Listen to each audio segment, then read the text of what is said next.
Like, I truly believe that Al Uh-huh. Qaeda and the Taliban and ISIS, they're really trying to follow Islam. I truly believe. I don't believe there's any nifaq or hypocrisy in their heart. Oh, well, that wasn't my question. My question is specific. My question is, do you believe that their justification is the true Islam? Because What here in is the front of you, true listen, Islam? because in front of you, listen, true Islam is one. الدين حق والحق واحد. The deen is truth, and truth is one. It cannot be, it may be this or maybe that. But Because in front of you here, we already wait, said because earlier 72 sects. Which one's the well, right one? yeah, yeah, okay, and then what was the hadith? Yeah, and continue 72 sects, and then continue the hadith. All of the All fire that, except for one. which is The saved sect. yeah, well, like which is describe the saved sect. The saved sect? Mm-hmm. The ones who follow that hold tightly to what Muhammad taught And his and his companions. companions. ما عليه أنا وأصحابي. Okay. Right. So now we understand that there is only one true path, and the rest of them are deviant. Okay. Hello. Yeah. Hey, Okay, sure. So now you put in this hadith. all right. Okay, so what do you believe? You didn't answer me. I'm supposed to judge all of these Muslims? Well, yeah, because if an American, for example, does something bad and says, "Yeah, I'm an American, I have the right," I'm not gonna go and say all of the Americans are bad. Right. If Indians do, if one Indian comes and does something bad and says, "Yeah, this is like we're Indians, we're like the supreme rulers of the earth, we're the master race," should I consider that this is the mentality of all of the Indians? Yeah, Sheikh. I just jumped in. Abdullah Samir here. Can I say something? I'd like to join the Go conversation. ahead. Go ahead. Hey, so I just jumped in last 15 minutes ago. I was at the office and I just managed to get out, and happy to be part of this conversation. Thank you for adding me. It looks like you're discussing the topic of violent extremism, jihad, terrorism, maybe ISIS, Al-Qaeda. And it looks like the question you're asking is, does this represent the true Islam? Does Al-Qaeda and all of these, violent extremists represent Islam? Is that correct? Did I understand the discussion that you're having? Yeah, that's what we're having. Go ahead and feel free to jump in. Okay, so my position as a former Sunni Muslim for 15 years, and the only reason I say that is just because I lived it. I have to say that the Islamic religion, the religion of Islam, according to the Quran and Sunnah and the Salaf al-Salihin, does have a lot of troubling, violent commandments, rulings. And it's unfortunate that that is the situation that we find ourselves in the world today, that Islam, more than any other ideology, more than even, atheist ideologies, if you want to call them that, it has a lot of dangerous, things in it. So, when we ask the question, is Al-Qaeda or ISIS or whatever following the true Islam? The true Islam, as you said, that Prophet Muhammad said, there's only one Islam, there's only one saved sect, and that's the one following my Sunnah. But the problem is, many things in the Quran and Sunnah, by definition, are ambiguous to some extent and can be argued, subjectively. Okay. And I need it's to hard interfere here. I need Okay. to interfere. Okay, give me an example. Oh, perfect. I was just about to give you an example. The example is when the Prophet said, fast, start fasting when you see the moon and stop fasting when you see the moon. And this is an example of where you have, there's 3 or 4 or 5 different opinions now, because everybody says, well, what does that mean, see the moon? Does that mean see the moon in my locality? Does that mean see the moon anywhere in the world? Does that mean we go by the, Makkah where, Hajj is being Okay. done? So there's different ways to interpret it. And by the nature Okay. of being a man-made religion, you Okay, I have understood. I multiple ways understood. to understand. Okay. That's a good example. I need to address it. May I? Just to show Yeah, so you the just proper way of thinking. Okay. So, sure. So were you like, what was your school of Aqidah? So I was No, I so just I can. want to address your school of Aqidah Yeah, as a I'm Muslim. answering. I'm Yeah, answering. okay. I'm answering. Like I was about to say, I started off as an Ismaili, and I converted to Sunni Islam about 15 years ago, and then for maybe half of that, I was a Salafi. So I was following Salafi Aqidah, you could say. Okay, excellent. So, Salafi Aqidah, and name to me some of your reputable shuyukh, imams that you took by. Give me names. I beg your pardon. Like Muhammad ibn Abdul Wahhab, ibn Taymiyyah, ibn al-Qayyim, these people? Yeah, I mean, Okay, I was excellent. studying, like I said, yeah. Excellent, excellent, excellent, excellent. Okay, listen up. I would like to speak with you about this in private, not in front of my brother Muslims, if you wouldn't mind. Please, no, Okay, no, just, so okay. I need to add you. I would like to speak with you in private. Wallahi, please. okay, that's fine. Let's have this discussion. Let's stick to the point and let's have this discussion.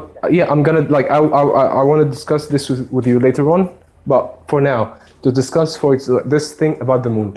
So it's clear. أمسكوا like start your fast when you see the moon and end it when you see the moon. Yeah. Yeah. So logically, you have a brain, and you know how they did. Like you know from the Salaf, they said the true Salaf, the Prophet and his Sahaba. Then the people who tried understanding it. So now, like you saw the moon. I am in Alaska. Okay, and I didn't see the moon. Does that mean that I should like follow what's happening in Mecca or Medina? Well, I can give you an even more simple example than that. No, wait. My Just brother. go with me through this, then give me another example. Okay, sure. Okay. Yeah, if you want to go by the literal meaning that this is a fard ayn on every individual to sight the moon, then yes, you wouldn't start fasting if you didn't literally see the moon with your own naked eyes without any sort of tools. No, that's not it. Because maybe I cannot see, I'm blind. But someone beside me who's like, So we then you share can't this. fast. Then you can't. No. Fast We share. then. This is No, like now we're thinking like Wahhabi. Listen, I'm blind. No. I'm just- Wait. I'm blind. I'm a blind guy. But there's someone who's right next to me. He lives in the same city, for example. So Right. we share the same situation here. So what goes on him goes on me. Okay, like this is Right. logic. What goes on him goes on me. Okay, I'm gonna give you another example, another question. Then you give me the other example. Prayer is a fard ayn on every single Muslim, right? Right. Okay, and the prayer should be towards the Qibla at specific times of day, according to the position of the sun to the earth, right? Right. Okay, what if you are in space? Well, I think that was a situation not thought about by Muhammad. Yeah. Well, I mean, even more simple than that. Even more simple than that. What? You were in space. Okay. So, think about it. So, if you thought of this situation, does that imply that religion is false? Yes or no? No, it doesn't. Why?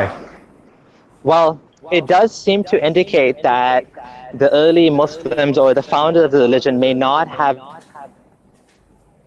this situation. I mean, that's one way of looking at it. The question is, are we presuppositionalists? Do we make excuses for every flaw, every mistake in the religion?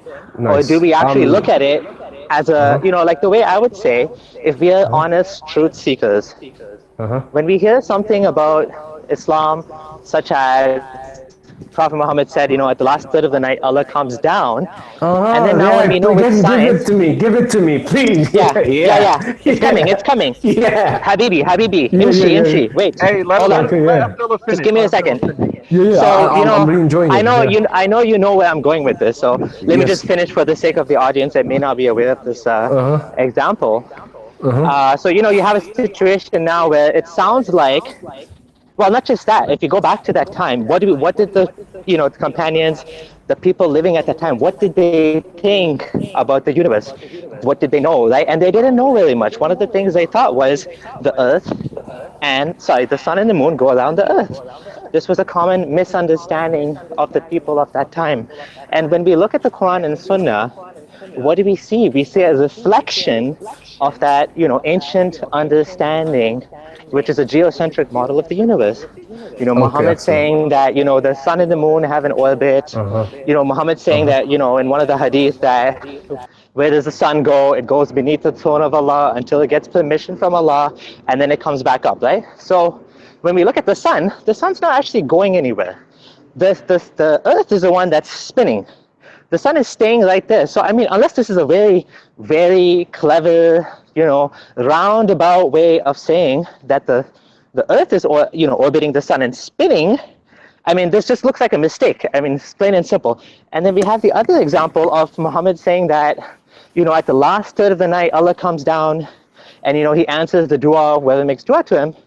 This is another example that, again, it looks like Muhammad literally thought that, the sun's going up and down, and he didn't realize that, right now it's day, but over in China, it's actually night.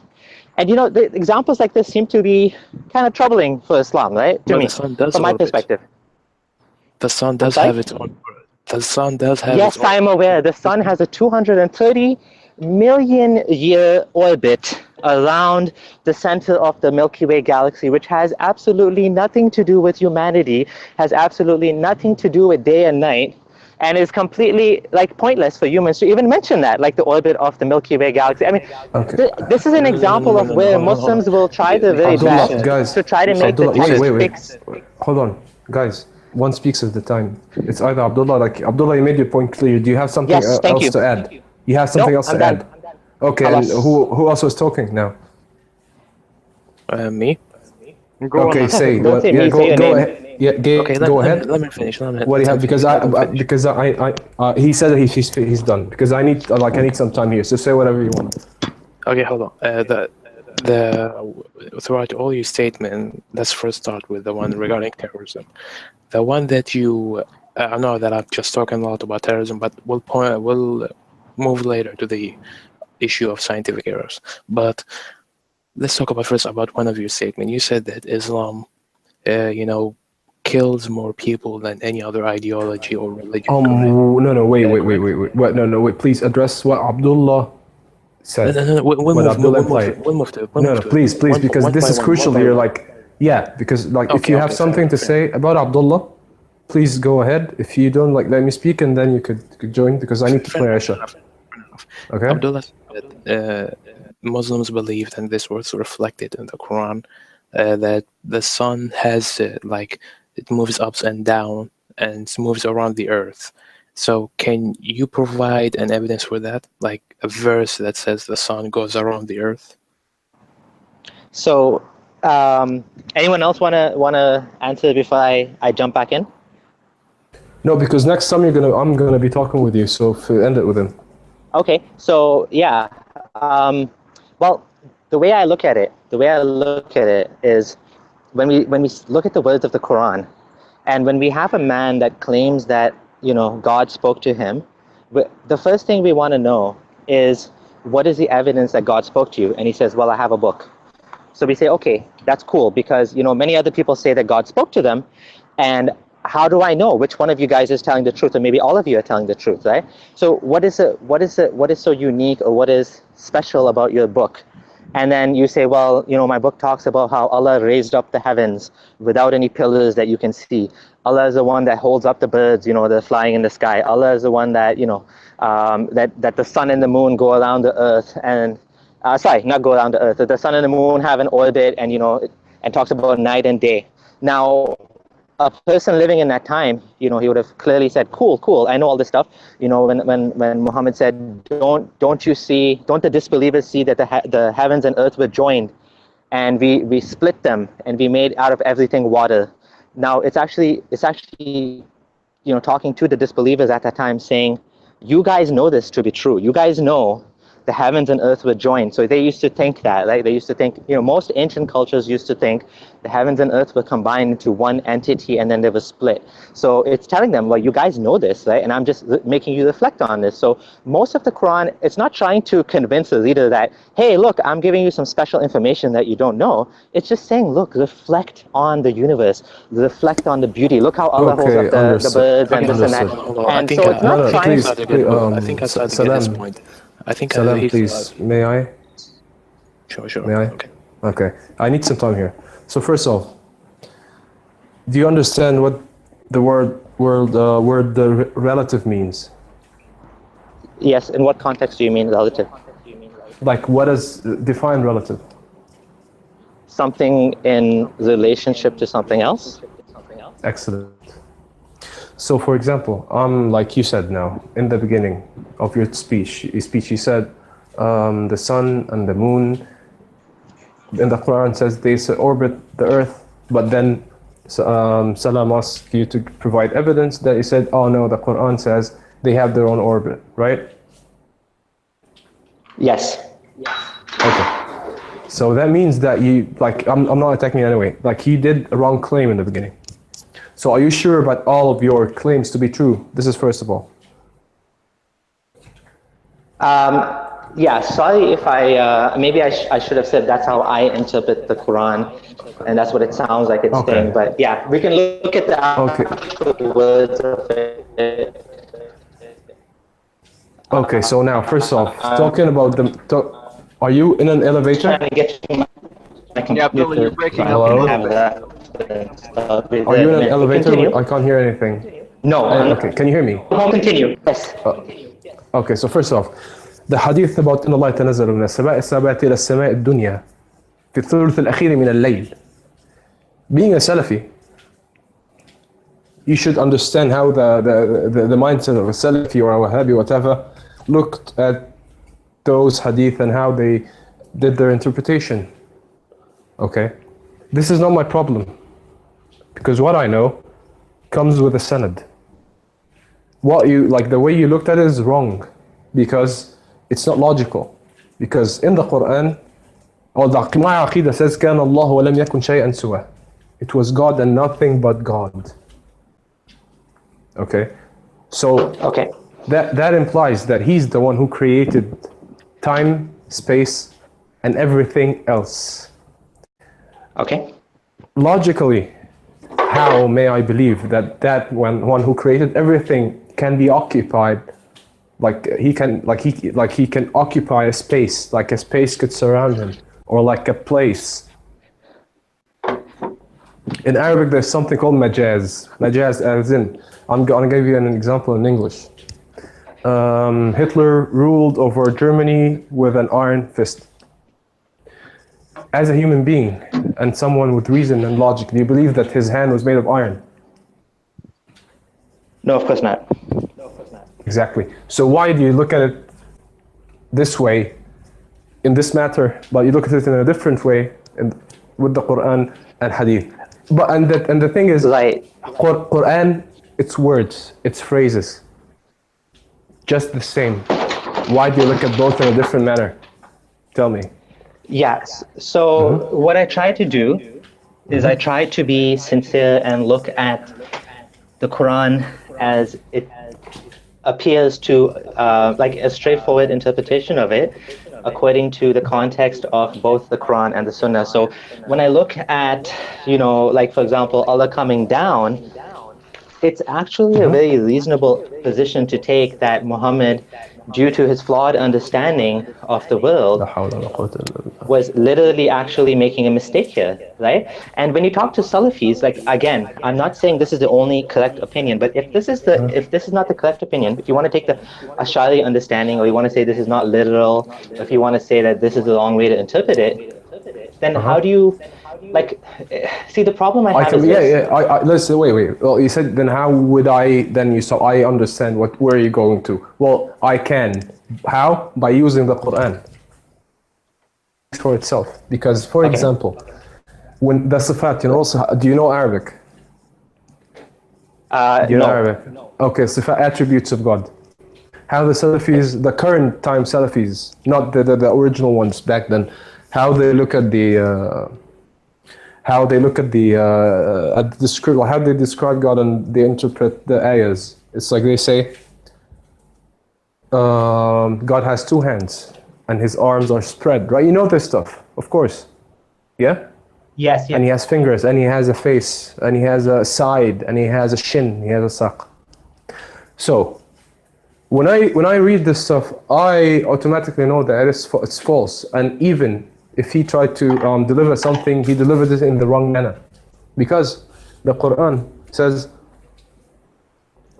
it was God and nothing but him. And in the same ayah, I'm going to give you a direct ayah. قالت اليهود, when the Jews were speaking about saying he's like he has his hands chained to his neck. No, tell them that his hands are spread, right? That's the ayah from where they got the sifa, the attribute that God has two hands, two arms, and they're spread. In another ayah, in the same Quran, in Surah Al-Isra, God is talking to his Prophet Muhammad sallallahu alaihi wasallam, and he's ordering him, وَلَا تَجْعَلْ يَدَاكَ مَغْلُولَتَانِ إِلَىٰ عُنُقِكَ وَلَا تَبْسِطْهُمَا كُلَّ الْبَسْطِ. Same phrasing. And don't chain your hands to your neck and don't spread them out. And he's talking to him in a manner like, don't be cheap and a miser, and don't be like, don't be a musrif. Don't just spend, unreasonably. That's what the ayah is saying. So you're a man with logic here. Why would you take, like, I'm going to ask you a question. Do you believe that the Prophet ﷺ used to walk around Medina with his hand chained to his neck? Huh? Hello? Hi, can you hear me? Yeah, I can. Do you believe that the Prophet walked around Medina with his hands chained to his neck? No. Okay. So why didn't you take it literally and how, like, you read it in this ayah, but you took it in the other way around with God? I'm asking you a logical question. Right, this shouldn't happen. This is wrong. This is the reason why is like I said. First of all, we understand that the Quran is speaking to people of that time period, first and foremost, especially when it actually says that don't the disbelievers see. For example, if you look at Surah 31 verse 29. Sir, you're going off topic here. You could address. I'm going on a topic. You could address this, but after you answer this hands to chain thing, because you said the Quran was delivered to the people of that time. Sure. Yeah, well, it was delivered to them, and it had contained the Prophet ﷺ. Don't chain your hands to your neck. What verse Explain. Was that? Which one was that? What's the number of that verse? Surah Al-Isra. I don't remember the number. I know it by heart. ولا تجعل يدك مغلولتين إلى عنقك ولا تبسطهما كل البسط. Okay. So in this case, we can understand that this must have been a modern, common expression, or an idiom of the Arabic language, that this expression means don't be stingy. Right now, excellent. But when we're talking about the cosmology in the Quran, why would you suddenly take that as analogies when it's talking about the day and night, sun and moon, the orbit? Okay, give me a phrase or something from the Quran that's false in real life. This is my point. My point is, first of all, do you believe that Prophet Muhammad understood that the earth was going around the sun, or the people at his time? Do you believe this is what they understood, or do you think that I'm correct that they misunderstood cosmology? Okay, you want what I understand. What I understand is the Quran. I don't care for the people, because you have the Salafis here who understood the ayah in the wrong way and they gave wrong attributes to God. What I understand is God said, وَالشَّمْسُ تَجْرِي لِمُسْتَقَرٍ لَهَا ذَلِكَ تَقْدِيرُ الْعَزِيزِ الرَّحِيمِ. That's what I understand. I don't care about what others understand. Okay. But what I'm trying to... I don't care. I care about the Quran. So here, stick to the Quran. Don't talk to me about the people. Okay. Like he will not follow someone who's doing something wrong because like he's doing it. The problem here is that you're getting into a theological debate, and he opened it. People disagree with you here, so I don't see the point of bringing this up. Well, he brought it up, so that's why when I didn't get, by the way, I didn't get angry like 10 minutes ago. I was I know where you're going, bring it on, and I was laughing because I know where this is going. Wallah, I was excited. Because I speak about this every single day with Muslims, not with ex-Muslims. Okay. So this point here. Okay. So if you're gonna speak about contradictions in the Quran or like false facts in the Quran, That's all. Like I would like if you prepare the list you have and just bring it on later. Maybe not now because this is not the topic being discussed. Yeah. But I will gladly talk with you about it. But the thing is here, if someone does something wrong, please, just please, don't follow him. You have a mind and you have logic. Yes, of course. That's exactly Someone who did, yeah, exactly. So it's like, I wouldn't say Islam is wrong because someone took it the wrong way. Okay, what if? And you said I'm a Salafi. Okay, do you know what Imam Malik said about this issue and Abu Hanifa? So I understand that many Muslims like to say that the reason you left Islam because you used to be Salafi, we're very literal about everything. I mean, that's one way to look at it, but I mean, I've tried. I didn't do any assumption. I didn't do any assumptions, by the way. I know, but I've tried to look at this many times. I'm trying to look at the Quran and Sunnah as the way it should be understood. What I see is that whenever I talk about this topic and whenever I talk about what the Quran is describing, to people that are reading it, and I come up to this point of, well, what people have understood. What do you think? Now here's the problem. The problem is I'm looking at it now as a non-Muslim, as an impartial reader, someone that doesn't already have faith. If someone is reading the Quran, and they've already assumed that this is the word of God, then they can find ways to make it make sense and make it make sense, even though the obvious meaning is wrong. Like when Allah says He's raised up the heavens, Rafa'a sab'a samawat, like what does He mean by that? No, so Rafa, well, okay, well, I have a question for, okay, you asked a question here. What does he mean by that? Light. Yeah? Yes. Okay, let's get any Muslim, please describe for me what are the 7 heavens. Okay, someone please. No, I'm not saying the people here, like just pick anyone. Well, you as in like you say it's saying facts. Okay, and I'm like, I'm okay, please tell me how it works. I didn't catch that last part. Say that one more time. Tell me how, show me how I might try to find a way to make 7 heavens work. Okay, when I don't have the knowledge about it. I'll tell you what I did before as a Muslim. Allah says, He's beautified the lowest heaven, sama dunya, bimasabiha, with stars. So we know from this one verse that we can understand that all of the visible universe is sama dunya. Would you agree with that? I would, yes. Okay, so this is now. Here's the thing. As a Muslim, I used to be very confused about the Isra wal Miraj. How is it that Muhammad, when he goes up to the heavens, how does this make sense that he's meeting people along the way? Now, what I found out very recently is that people at the time of the Bible used to believe that as you go up in space, there was different levels where people lived. And there was near the moon, there was a satanic level where Satan lived, and then you can go up higher, and then there was different levels and stuff. So it was a very metaphysical type of understanding that people had. If you look at the Babylonians, they also used to believe the same thing, that there was multiple levels of existence. Again, if you want to say that the lowest heaven is the universe, I mean, okay, let's say that. I'm okay with that. I'm fine with saying that. Now, what does it mean He raised up the heavens? What does that mean? Raised up the heavens, the levels, till He reached the barzakh. Yes. Yeah, continue. I'm gonna speak. Yeah, but bring it on. My only point is, again, we're back to ancient mythology. We have. So wait. So let me to be clear here. So you're saying like this news isn't new? Like it was foretold by earlier civilizations? Yeah.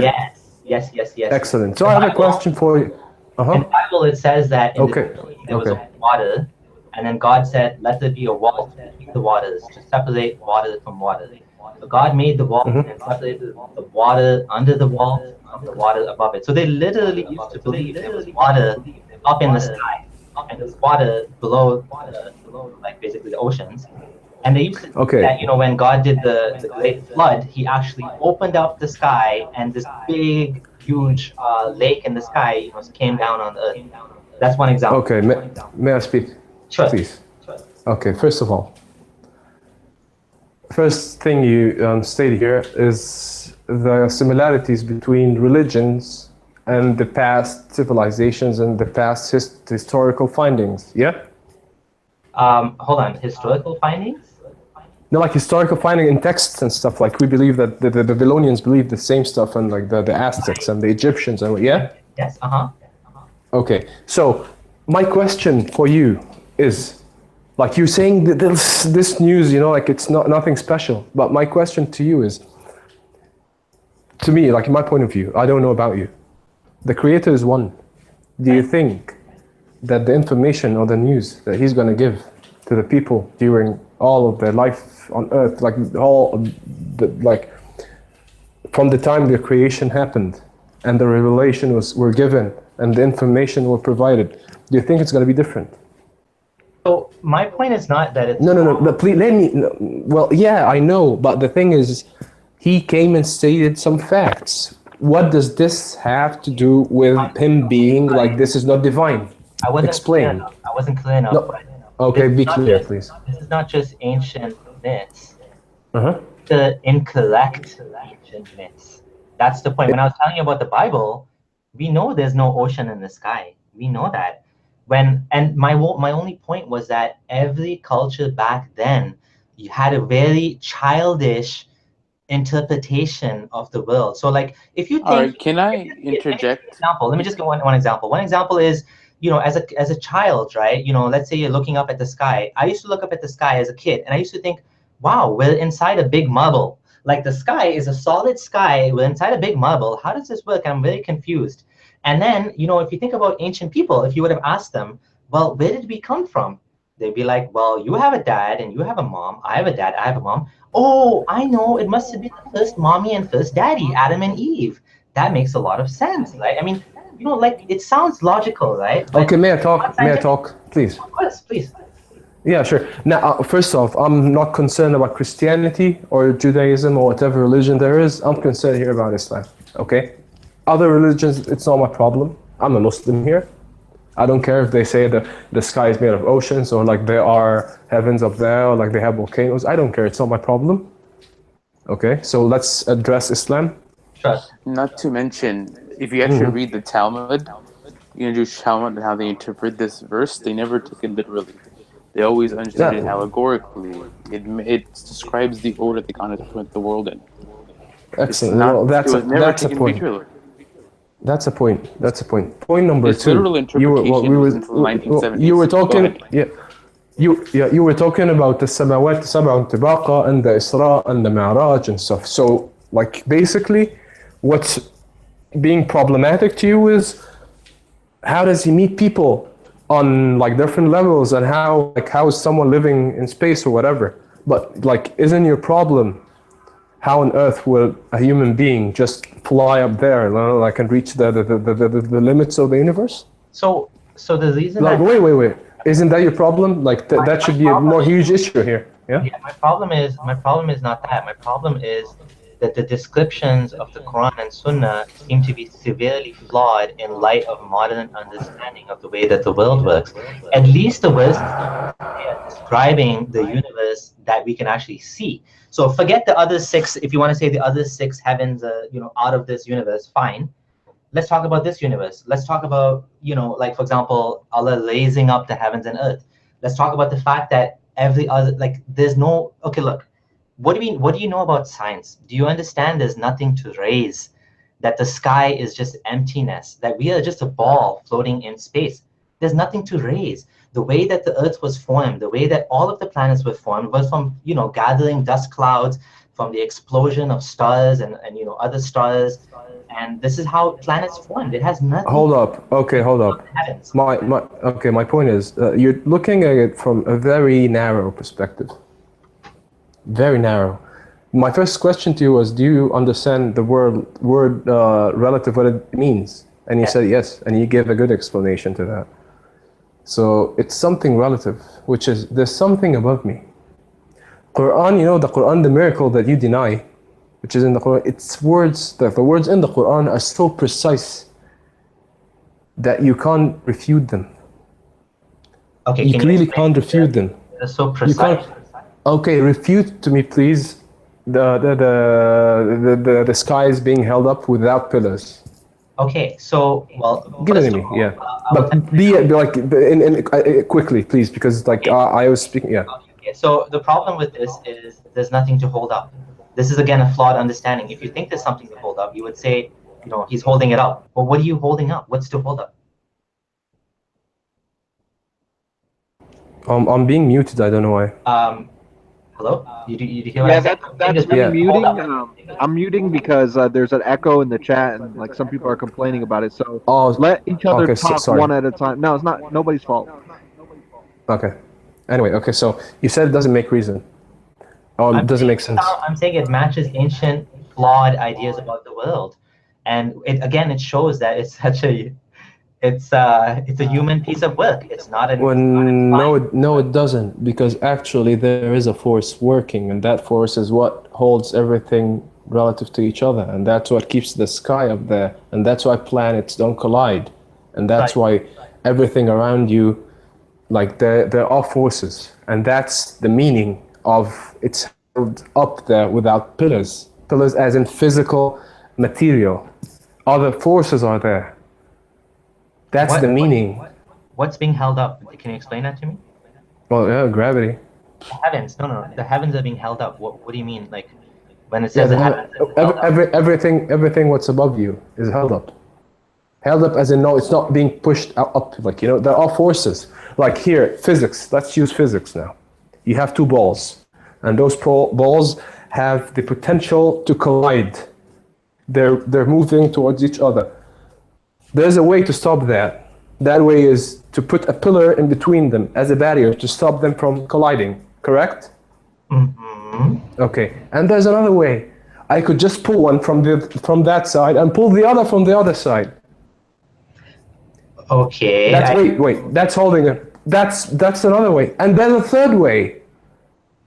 I could actually cause a repulsive force between both that will negate the action of them moving toward each other. So they're going to be stable. And that's holding them without pillars. Isn't it the opposite, that Allah is holding down everything on earth? Down? Yeah, well, down, yeah, sure. I'm going to ask you a question. Well, there are gravitational forces between the moon and the earth, I think, right? Yes. There's gravity. And there's gravity between the sun and the earth and all the planets. Okay, why isn't this gravity causing them to move towards each other? They are moving towards each other. Why? No, my question, why aren't they moving towards each other? Why is there no collision? Centrifugal force. It's in a path. Exactly. So so that's holding them out there without pillars. That's the force. But it's saying it's holding. That's the mechanism. It's gravity. It's everything.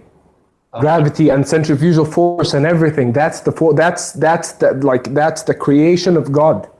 It's quite a stretch. That's the meaning of the ayah. No, that's not far stretched. Plus at that time, like, and also in this time, you have, okay, listen, do you have a computer in front of you now? Yes. Okay, I want you to search for something. Search for open Google and type in cattle. Fibroblasts. What? Fibroblasts. FIBRO. Yeah. BLASTS. Okay. Ear, as in the hearing ear. And cloning. Okay. Just read for me the headlines of the results. 6 clone calves produced from adult fibroblast cells. Yeah, that come from. Just try to find the word ear. Ear, skin, cell, something. Okay. Okay, so it's there. Okay, I want you to open. You don't know Arabic, so I need to bring this for you. Bismillah ar-Rahman ar-Rahim. Hold on. In the name of the monster, the noodly, the slimy. Rob, in the meantime, do you have anything that you want to just chime in here? Yeah, I'm a little surprised with, I don't know, Xeroid. Is it Xeroid? I don't know if I'm pronouncing that correctly. the explanation of the heavens being held up, because we know that gravitational forces are attractive, and all we're talking about is the Earth. And I think Samir has made the point that in fact what's happening is the atmosphere, or the heaven, if you want to call it that, is being held onto the Earth, so it's being attracted to the Earth, not pushed up. So it's the exact Well, exactly. Exactly. So if there was not like if these centrifugal forces were not there, what would have gravity caused? What do you mean if they were not there? Like if there was no centrifugal force that keeps them in orbit and negates the gravitation and the movement towards each other. No, wait. Be specific here, please. If the Earth stops, what's going to happen? Listen, what's going to happen? Just tell me what's going to happen. Please just follow me with answering. Stop talking, and then I'll tell you what's going to happen. If the Earth stops spinning, everything would fly off, including the atmosphere. So the centrifugal force is a gravitational force, and that's what holds everything on the planet. If the planet if the Earth stops spinning, I think if the Earth stops spinning, the moon's going to get attracted to the Earth, and like all of the planets, like, it's going to be chaos and destruction. No, where are you getting that That's from? what's going to happen. No. They'll not fly away, because actually the centrifugal force is the thing that it's gravity that's holding them together. Yeah, What? No, you're misunderstanding me. I'm just talking about the Earth. Don't worry about the rest of the solar system, just the Earth. The Earth spins, and that spin creates gravity. And that's why we are on the planet. If the Earth suddenly stopped or started to turn the other way, for example, everything on the Earth would fly off, including the atmosphere. So I'm not worried about the other planets. We're just talking about the Earth, and that's what the Quran is talking about. So in fact, what is happening is that the centrifugal force, which causes gravity, is holding the atmosphere and everything on it against the Earth. Because if it stopped, we would fly off. So it's exactly the opposite of the Quran. My question to you is, what holds back the moon and the planets from crashing each other by gravity? What do you mean, what holds it back?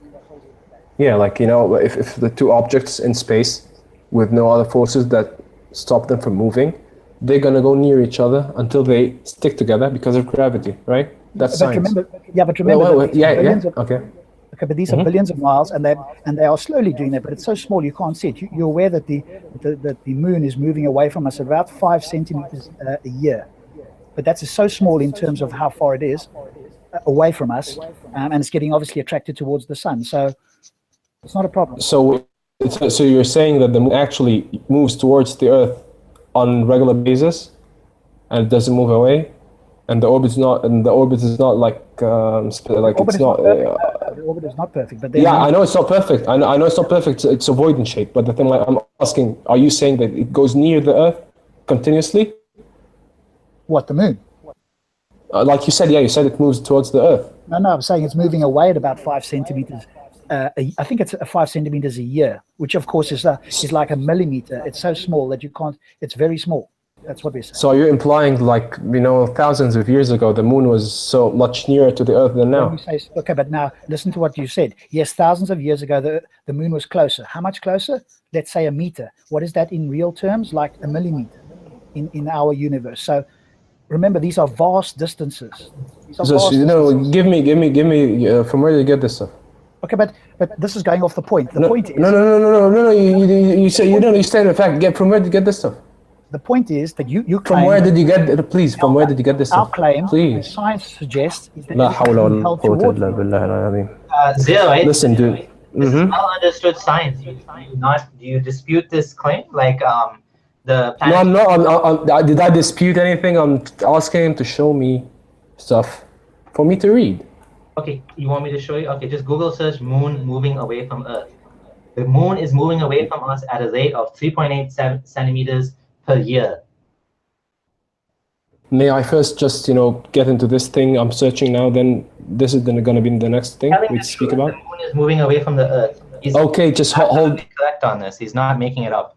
I don't think you can make up stuff like this in today's day and age, unlike 1400 years ago when you can make up whatever you want and put it in a book and people will believe you because they don't know any better. But nowadays, you can't just make up stuff like that. I think he's dropped there for some reason. Oh, crap. He's gone. Yeah. Shoot, what did I say? Did I say something wrong about the moon? He doesn't need to leave the chat to look up the moon. The moon's in the sky. But I think his internet just dropped, but he'll be back soon. What's his name? Xeroid something, Xeroid H How or did you something. find everyone? Sorry, I just Oh, there he is. No, Xeroid. we So, got. so wait, you kicked me, dude? No, you out. nobody kicked you out. You dropped. What? Just left No, group it's chat. like I no, also got it. me. I didn't leave, and Yusuf happened. The same thing happened with you, with Yusuf. Yeah, this is a common thing with Google Hangouts. It's happened to me as well. It looks like you're being kicked by somebody, but it's not. Nobody's kicked you. Yeah? Okay, hold on, please. Let's stick to something. We're enjoying this conversation. Okay, wait. Surah An-Nisa, ayah 119. Uh-huh. Search it and read it out loud. I will mislead them, I will arouse in them sinful desires, and I will command them to slit the ears of cattle. Continue. And I will command them so they will change the creation of Allah. And whoever takes Satan as an ally instead of Allah is certainly sustained a clear loss. Okay, and please relate that findings you found in Google, so your previous search, if it's still up there. Let me open it. So what you're trying to say, Okay. the Quran is talking No, about... I just want to see your logic and how do you use your logic to look at this stuff. I'm not implying anything. Just look at it. Well, it seems like Satan is going to mislead people. He's going to make them have sinful desires, and he's going to make them cut the ears of cattle like they used to do back in the day for some superstitious reason. And then someone's going to come 1400 years later and is going to say that, because Dolly the sheep was cloned from the ear of a cattle, then this ancient superstitious practice that Allah is forbidding them to do, that Satan told them to do, is going to try to connect that to modern cloning. Okay, thank you. Let me now interpret the thing. Okay. The interpretation you got was an ijtihad. Right. That was, you know what ijtihad means, right? Yes, it says yes. I understand. Okay, that was a pure ijtihad because people tried to understand, but it wasn't there. And the ayah is so distinct, and it has the time it's speaking about, it's the future tense. It's speaking the future. وَلَا أُضِلَّنَّهُمْ I'm gonna. Right. So that's not in the past. Like that was not something current at that time. But hold on a second. Okay, wait, no. Let me continue, please. Then, وَلَأُمَنِّيَنَّهُمْ. Here the English translation lacks. I'm gonna sinfully what? I will arouse in them sinful desires. Okay, well, the sinful desires, like you might understand it as in like, wanting to do whatever, man, just lust or whatever. In Arabic, it's different. وَلَأُمَنِّيَنَّهُمْ. Right. Umniya. I'm gonna have, I have this ambition. Umniya. I'm gonna be ambitious. Okay, that's the proper word to be used here. وَلَا أَمُرُنَّهُمْ. I'm gonna order them to slit the ears of the cattle. He didn't say camel, he didn't say cow, he didn't say horse, he said cattle, as the thing. Then, وَلَا أَمُرُنَّهُمْ فَلْيُغَيِّرْنَ خَلْقَ اللَّهِ. And I'm gonna order them so they change the creation of God. So you hear logical. The ijtihad they did back then, like slitting the ear of a cow to just, whatever practice they used to do. Is this changing the creation of God? No, it's not, because the organism, the species is still the same. Well, Women, wait for me. I need to finish my explanation. The women, they have earrings. They have zina in their face. They have zina on their ears. They have whatever. They wear it. This is not changing. They understood it wrong. That's why some fuqaha and some people claim to have knowledge made a fatwa that earrings are haram, which is totally wrong. Changing God's creation is changing the building block. okay, can I... The species, the characteristics itself. Okay, can I... Yeah, please speak. I'm just going to read from the tafsir, and I know you might tell me this is wrong, but I'm going to read from Ibn Kathir. Ibn Kathir... I know the tafsir. I know it. In Sahih, Muslim recorded the prohibition of tattooing the face, and he connected it to this ayah. He said, may Allah curse whoever does this. It's tattooing.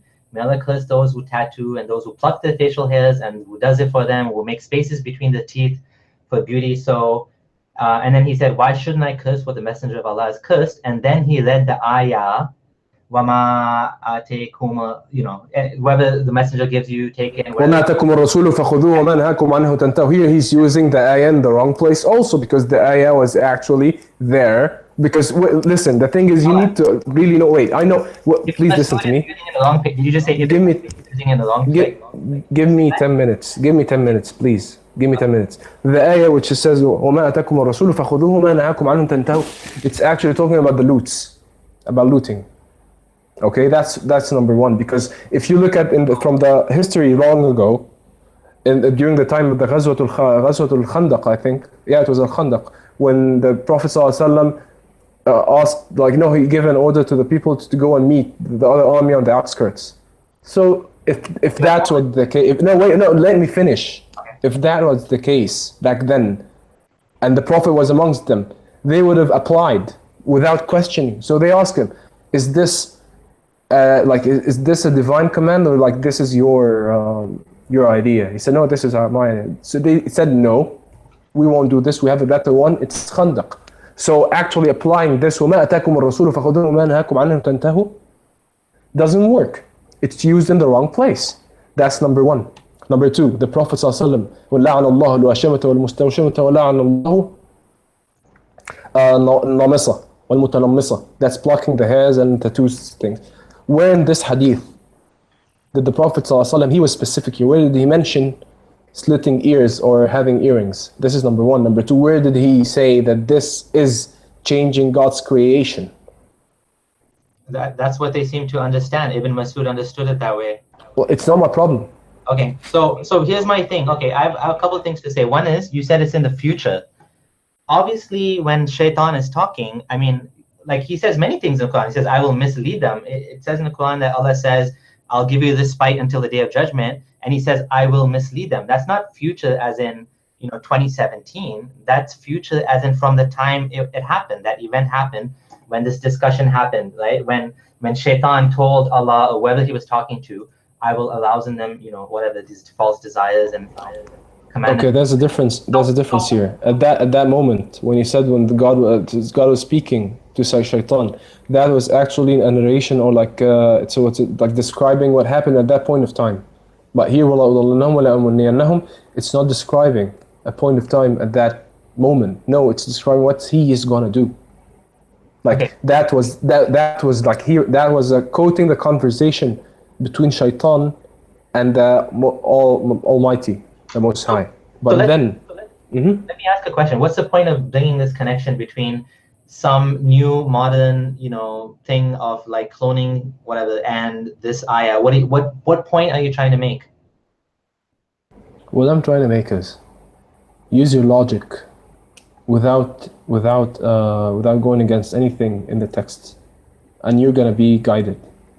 Don't go by people do ijtihadat. People are prone to make mistakes. Scientists don't agree when the basics of science are one.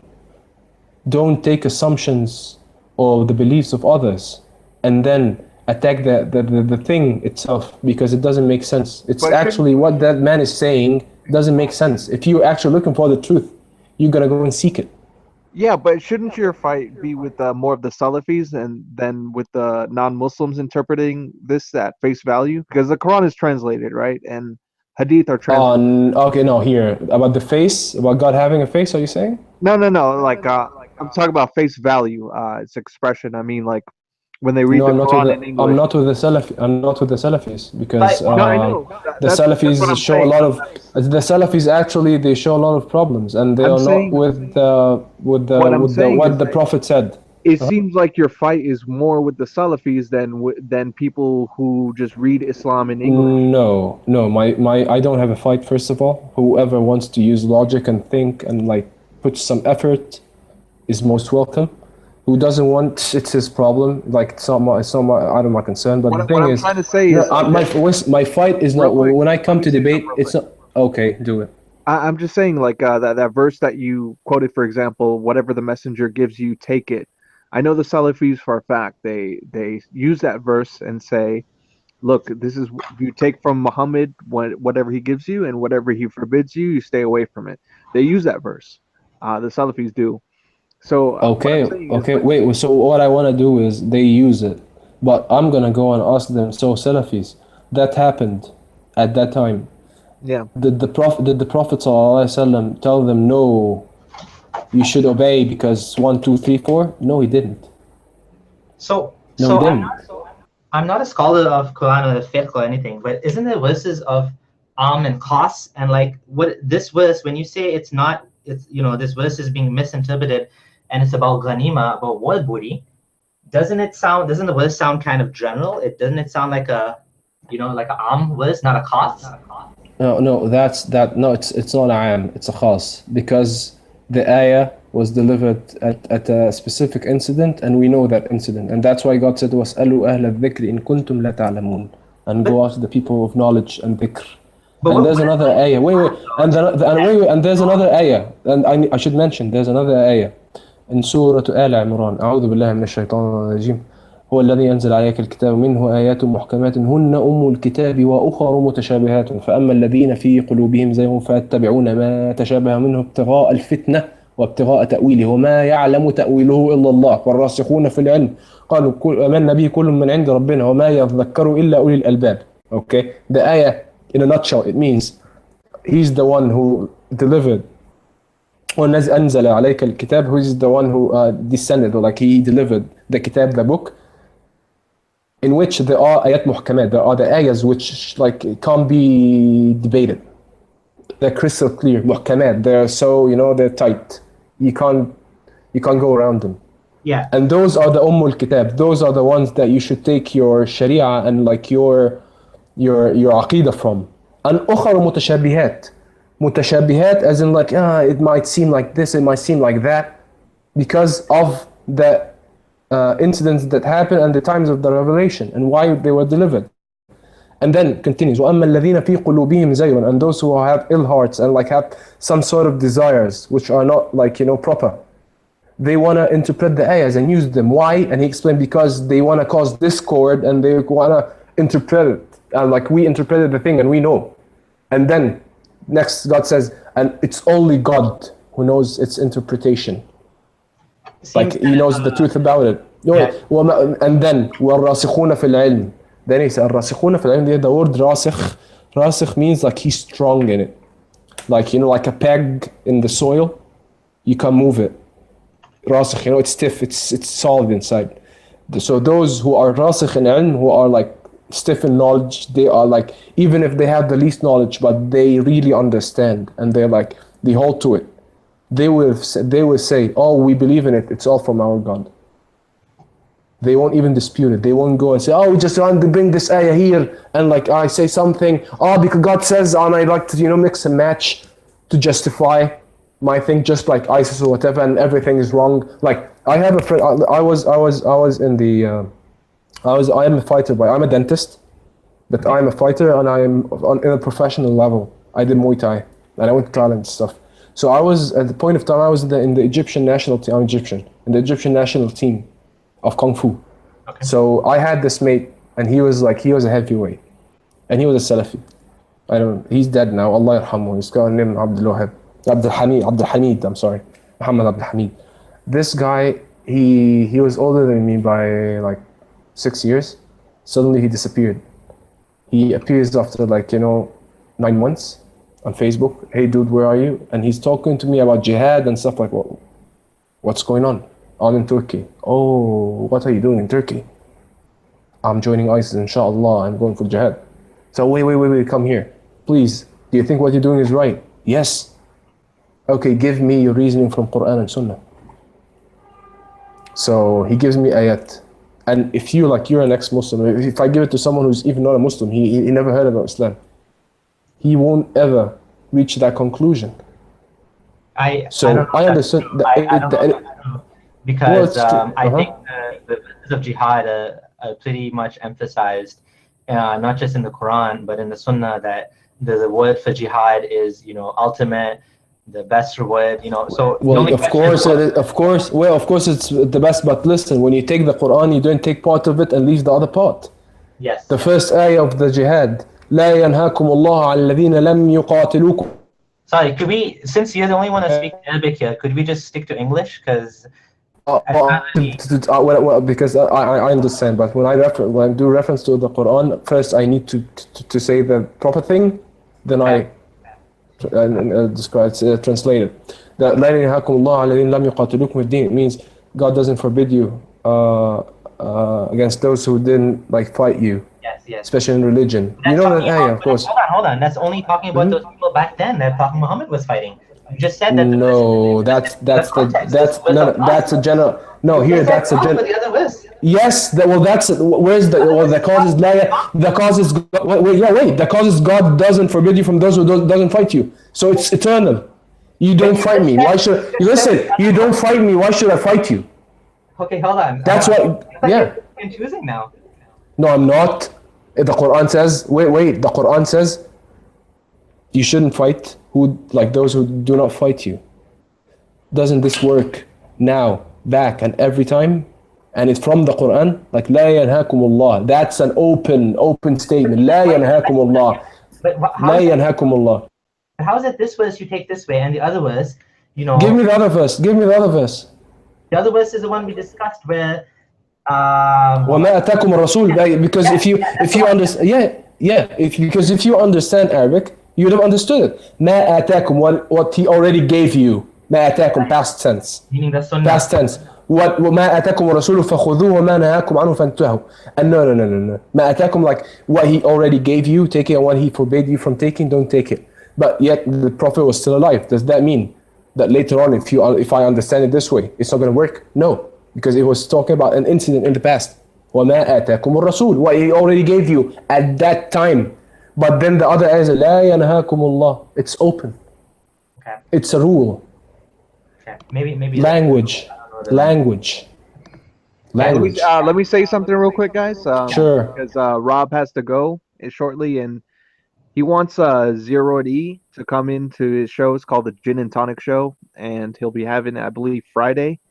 And Muslims are welcome to come. Ex-Muslims, whoever wants to come and join. This Friday? I believe so. Yeah. 8 o'clock Friday. UK time, 9 p.m. It's next Friday, the 25th.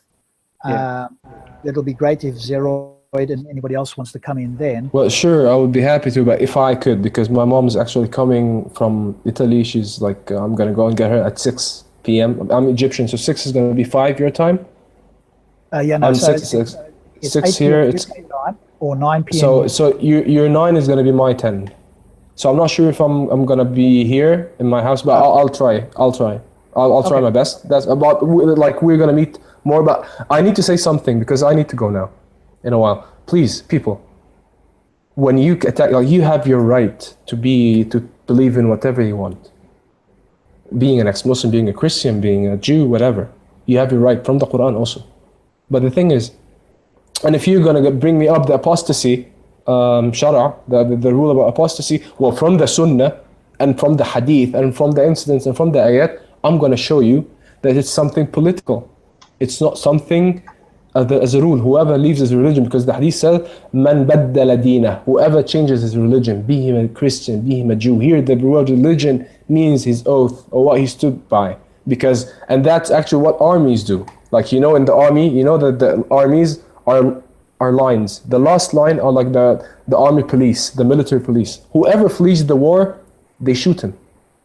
Because he shouldn't leave. Why are you leaving? He might be joining the others. He's going to cause problem. He's going to cause fitna. He left us.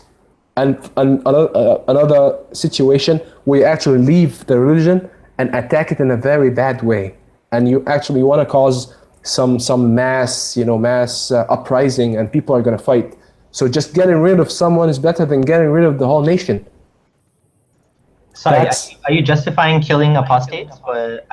No, I'm not. I'm explaining the rule. Apostates shouldn't be killed unless.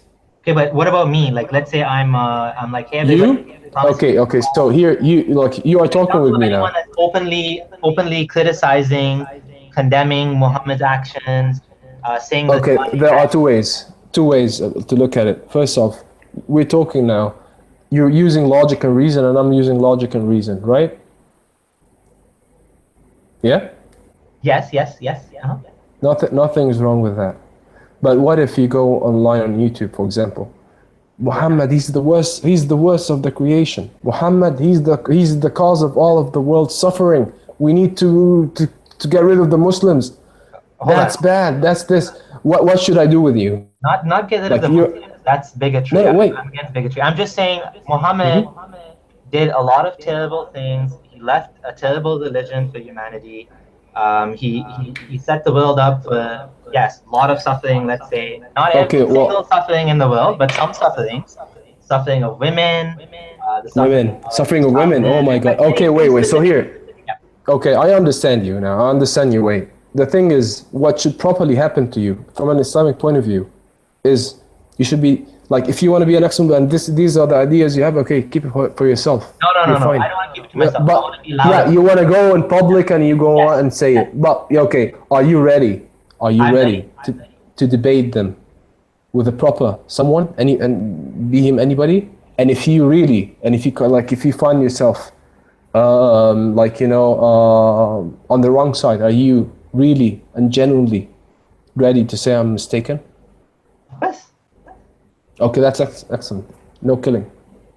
Okay, but hold on a second. No killing. Yeah, How did you come up with that? I came up with that from the hadith. Okay, but hold on a second.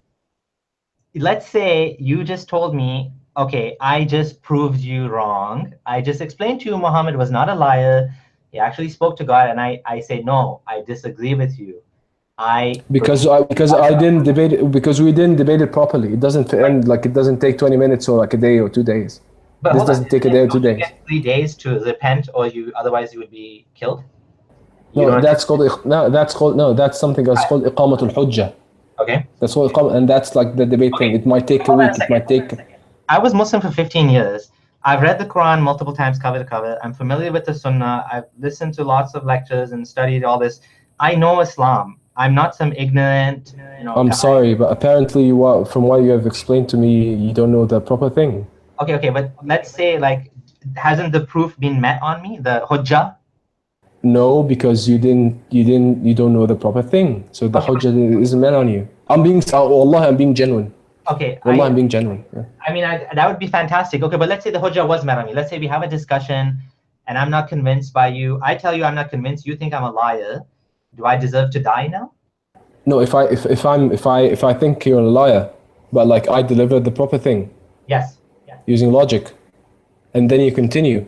Yes. But I can't say I think you're a liar, because if I said I think you're a liar, that means that I have assumptions. Okay, forget And about that. Okay, I believe Islam is false. Okay, but the thing is, but listen, we now, like right now, for example, I'm telling you that there should be a creator for this world, okay? And that's like a proven fact. It's not proven, like that's the logical. I'm rephrasing. That's the logical fact. That's the logical belief. No, that's the logical belief. If we keep debating about this for eternity, and then, like whatever you come up with, like, oh no, it's answered back. You come up with something else, it's answered back. You come up with something else, it's answered back. Okay, so then you're like, you're like, for example, here, Rob, is he here? Or did he leave? No, he had to go, but continue. Okay, like when I asked him, for example, look at this situation. When I asked Rob, hey Rob, what are you going to do if someone approaches you with a knife and you have a gun? Like, oh, I'm going to run away. I'm going to do this. And then just going around the bush. And then saying, for example, no, I'm going to like, were you put in this situation? Okay, tell me, like, did it happen to you? And who's the same guy who's going to fight back someone with a knife and stuff like that? You see? Refusing factual, like, talk. That itself is going to, like, I'm going to say, oh no, that guy, that dude, I can't talk with him about this matter. I need to leave, for example. But I'm going to ask you a question. What if someone, like, genuinely, what if someone goes out to the public, for example, and tells them that thing is false and wants them to follow him on whatever false thing he's saying or preaching? Okay, maybe I can ask you a different way. What establishes that me or some other person, critic of Islam, deserves to be killed? At what point do I deserve to die? Okay, the point when you actually are gonna cause a great fitna. Do you know what fitna means? That's caused a great fitna already, have I not? A lot of people are doing Islam now. No, you haven't. Okay, He doesn't not know. you. He doesn't know if he. No, it's not you. It's not you. What's the condition? It's not you. So no, wait. So the fitna actually is not you. The fitna actually is from us. You know why? Because the fitna is actually what actually made you leave Islam. That's the fitna. You know, that, and like, look at this as like you're one example from many. And I'm on wallahi, genuinely, wallahi alazim, I'm not blaming you. I'm seriously not blaming you. And I exactly understand your mind, because I was there at one time and I had to search and look around. And I went through a lot of searching and stuff. Can you just tell me killing apostates is wrong and we shouldn't kill people for leaving the religion? Can you just say that? We should not Right kill now? people that leave Islam? Just say it. It's wrong to kill people for freedom of conscience, for choosing their own religion. For No, saying, it's, it's wrong. Yeah, well, I told you, I'm specific, and my words are specific. Those who need to be killed are those who are going to cause a discord and a fitna and corruption in the community. That being said, people are going to rise against each other. People are going to mock each other. People are going to lie at each other, and terrible things are going to happen. That's when killing should be took. Because I'm going to tell you something. At the time of the Prophet ﷺ, imagine this, one of the wahi writers, one of the ones who used to note down the wahi, the ayahs. Yeah, you know, he left Islam. Yeah, he apostated. Was he killed? Yes, it's a very interesting story, actually. Mm-hmm. Okay, so that itself should give that itself should give you the understanding. That's a perfect example you used, because in that example the Prophet said, "Why didn't you kill him?" And they said, "Why didn't you wink to us? Why didn't you tell us?" Wink, wink, No, wink. that's not what happened in the Sahih. I know. Yes, that's what happened. I will post No, the link.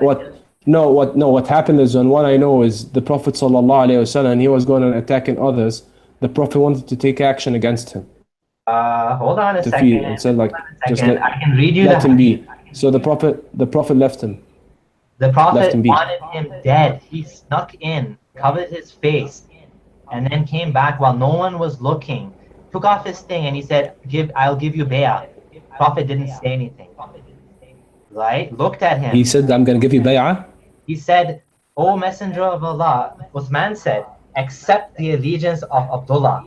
He raised his head and looked at him 3 times, refusing his allegiance each time. And then after 3 times, he actually accepted it. And then after that, he said, "Why didn't any sensible man among you would get up when he saw me refusing to give him my hand and kill him?"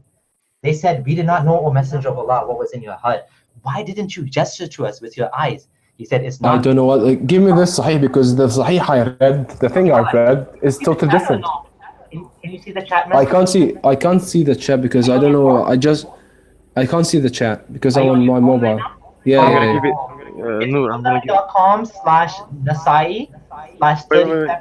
relax. Okay. So listen, let's make it this, because now it's 3. I need to pray Isha. I didn't pray it, and the Fajr is gonna be like in 30 minutes. You were like you were a Muslim, so you understand. Yes, of course. Yeah, I need to pray. So this Friday, inshallah, we're gonna see it, and then about the thing. And I'm gonna look this hadith. Like the more I finish prayer, I'm gonna search about this. But I'm telling you what I've read is actually the thing. And Uthman interfered, and the Prophet he let him be. He didn't take any action about it against him. So the thing is, what I need from you guys, and like especially intro,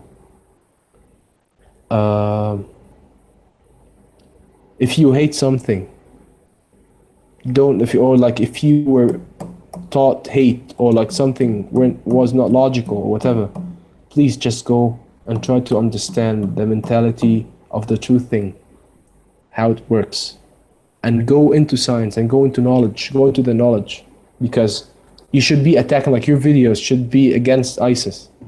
It should be against those Al-Qaeda. It should be against the terrorists from whatever sect it is. It shouldn't be against Islam, because if you knew about Islam, that's not how it goes. Otherwise, I wouldn't be talking with you now. Well, the past hour where we were just discussing interpretations, man, and everybody has a different interpretation. That's the problem. Well, no. Here I am not doing interpretation. I'm just looking at the thing, and if I have an interpretation, I'll look at the Quran in another place and look at Hadith. If it works, I say, I don't know, maybe.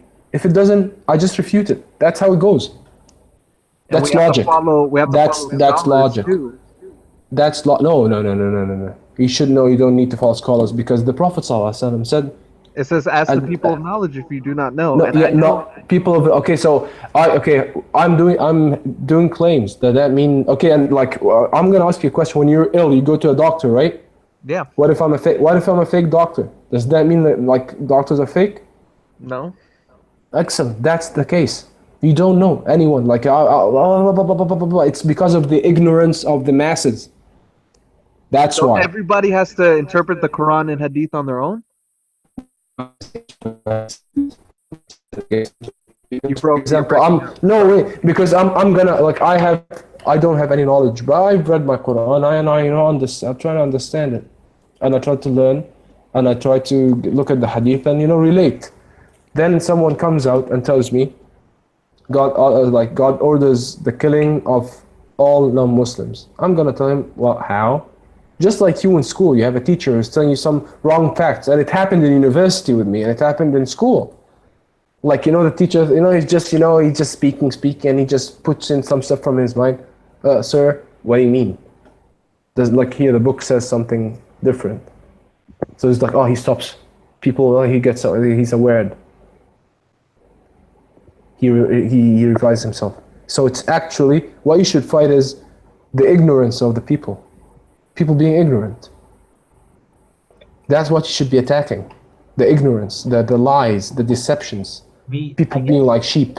I guess the way we feel is we feel that ISIS will go away if we criticize Islam, because clearly ISIS is one representation of Islam. Well, no, it's not a representation of Islam, my friend, because if it is a representation of Islam, Muslims wouldn't have fought it and said they are on the wrong side. Well, Salafis and fight, they're not doing anything. And they're both Muslims. What? Salafis what? Salafis and Sufis fight, and they're both Muslims, so you can't. No, wait. Do we fight? Do we kill each other? No. That's not what I meant. I meant. Okay, excellent. So yeah, no, we're not fighting. We're debating. We're searching for the truth. Correct. Just are we fighting now, you and I? You consider this a fight? No, it's not fight. It's That's what happens between Sufis and Salafis. Yeah. Well, I think we're clearly more involved than some of these barbarians that want to kill each other. But I mean, clearly, you gotta go. So I don't want to start this discussion now. But yeah. And I just want to point something before I leave. The thing that we all should agree upon, and that's gonna make humanity work. No, I didn't say that. That's to me, but that doesn't work to you. من شاء منكم فليؤمن ومن شاء فليكفر. You want to apostate, you want to be a Muslim, that's up to you. Okay. من شاء, خلاص, okay? But it is respect. Okay? You're saying we should respect each other? Yes. Can we also include respecting everybody, including non-Muslims, including homosexuals, including everyone, regardless of race? I'm gonna ask you a question. There's some homosexual guy, and like I know he's gay, slandering him and in public and say, yeah, he's gay when I've never even saw him doing the act. That's wrong. Yeah, I shouldn't do this. Okay. In Islam, that's false. Yeah. That's good. But talking about the act of homosexuality is wrong. That's something different. Yeah, for example, like now. Yeah, I agree. I'm talking with you now. Did I disrespect you, sir? No, you didn't. When you are, in my point of view, from my belief, you're doing something worse than homosexuality. Yeah. True. Did I disrespect you? No, actually, this was a wonderful conversation, and I'm very thankful to Intro for. I don't know how he got you on here, but I've been trying to get Muslims to talk online, and I'm very happy this finally happened. Okay, so this is the thing. It's respect. Yes, thank you. But then you wanna. This is something else. You wanna just talk about respect and manners and stuff. Yeah, we all agree upon this. But if you wanna talk about Islam, that's something else.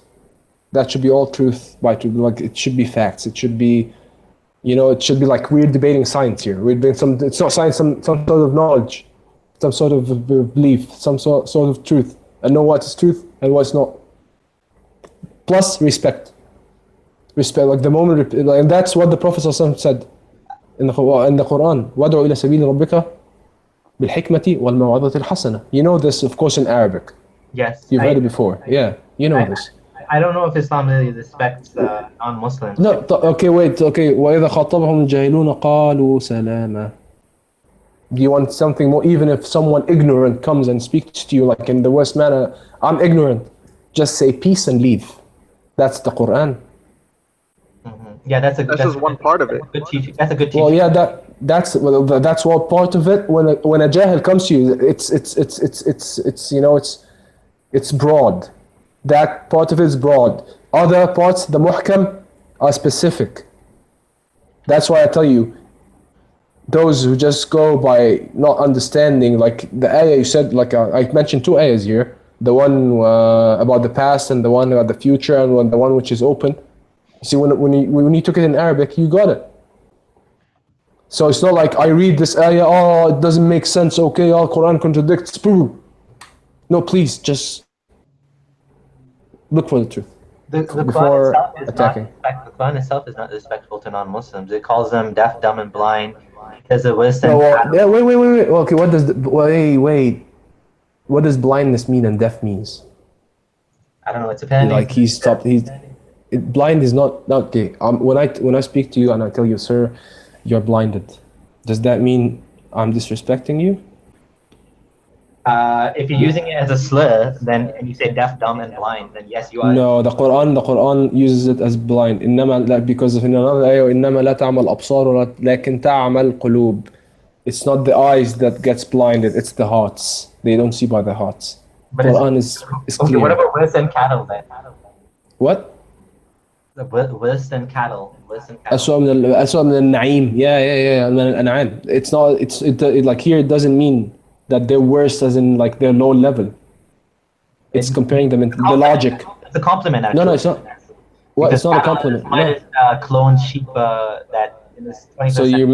So you're making fun now. Yeah, I'm making a joke because it's clear that. No, it's not a joke because here it's talking about logic.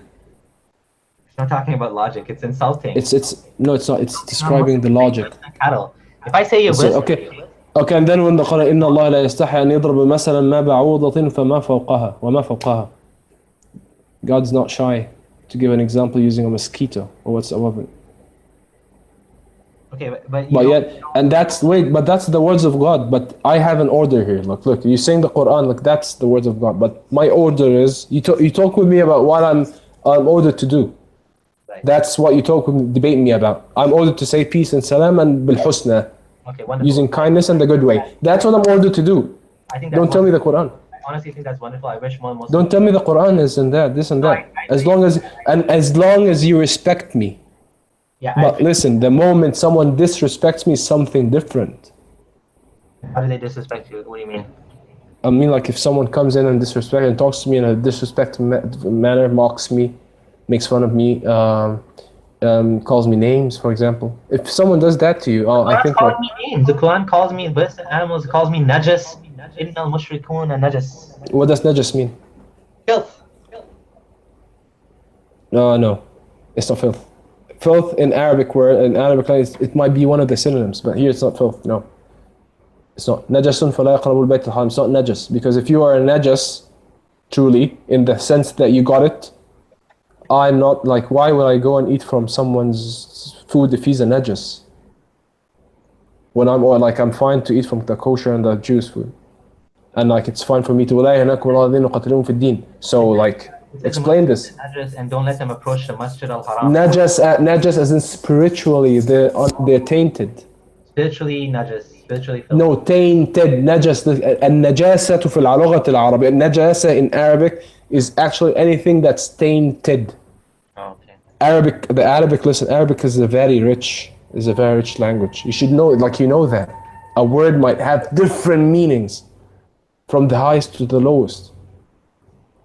In the hadith that's talking about the God's proof for logic that God exists. When he was asked, Inna al-ba'rata, look at how he's relating it. It's not because it's not shy, it's culture, it's not shyness. Inna al-ba'rata تدل على البعير. ألا المخلوقات تدل على الخالق العلي البصير. Like the poop of a camel means that camels came by, like they passed by here. Doesn't the presence of the creation meaning Right. that there's a creator. So it's your understanding and your perception. Okay, That well, should be known. I mean, that's wonderful. I do appreciate that you're respectful, you're kind.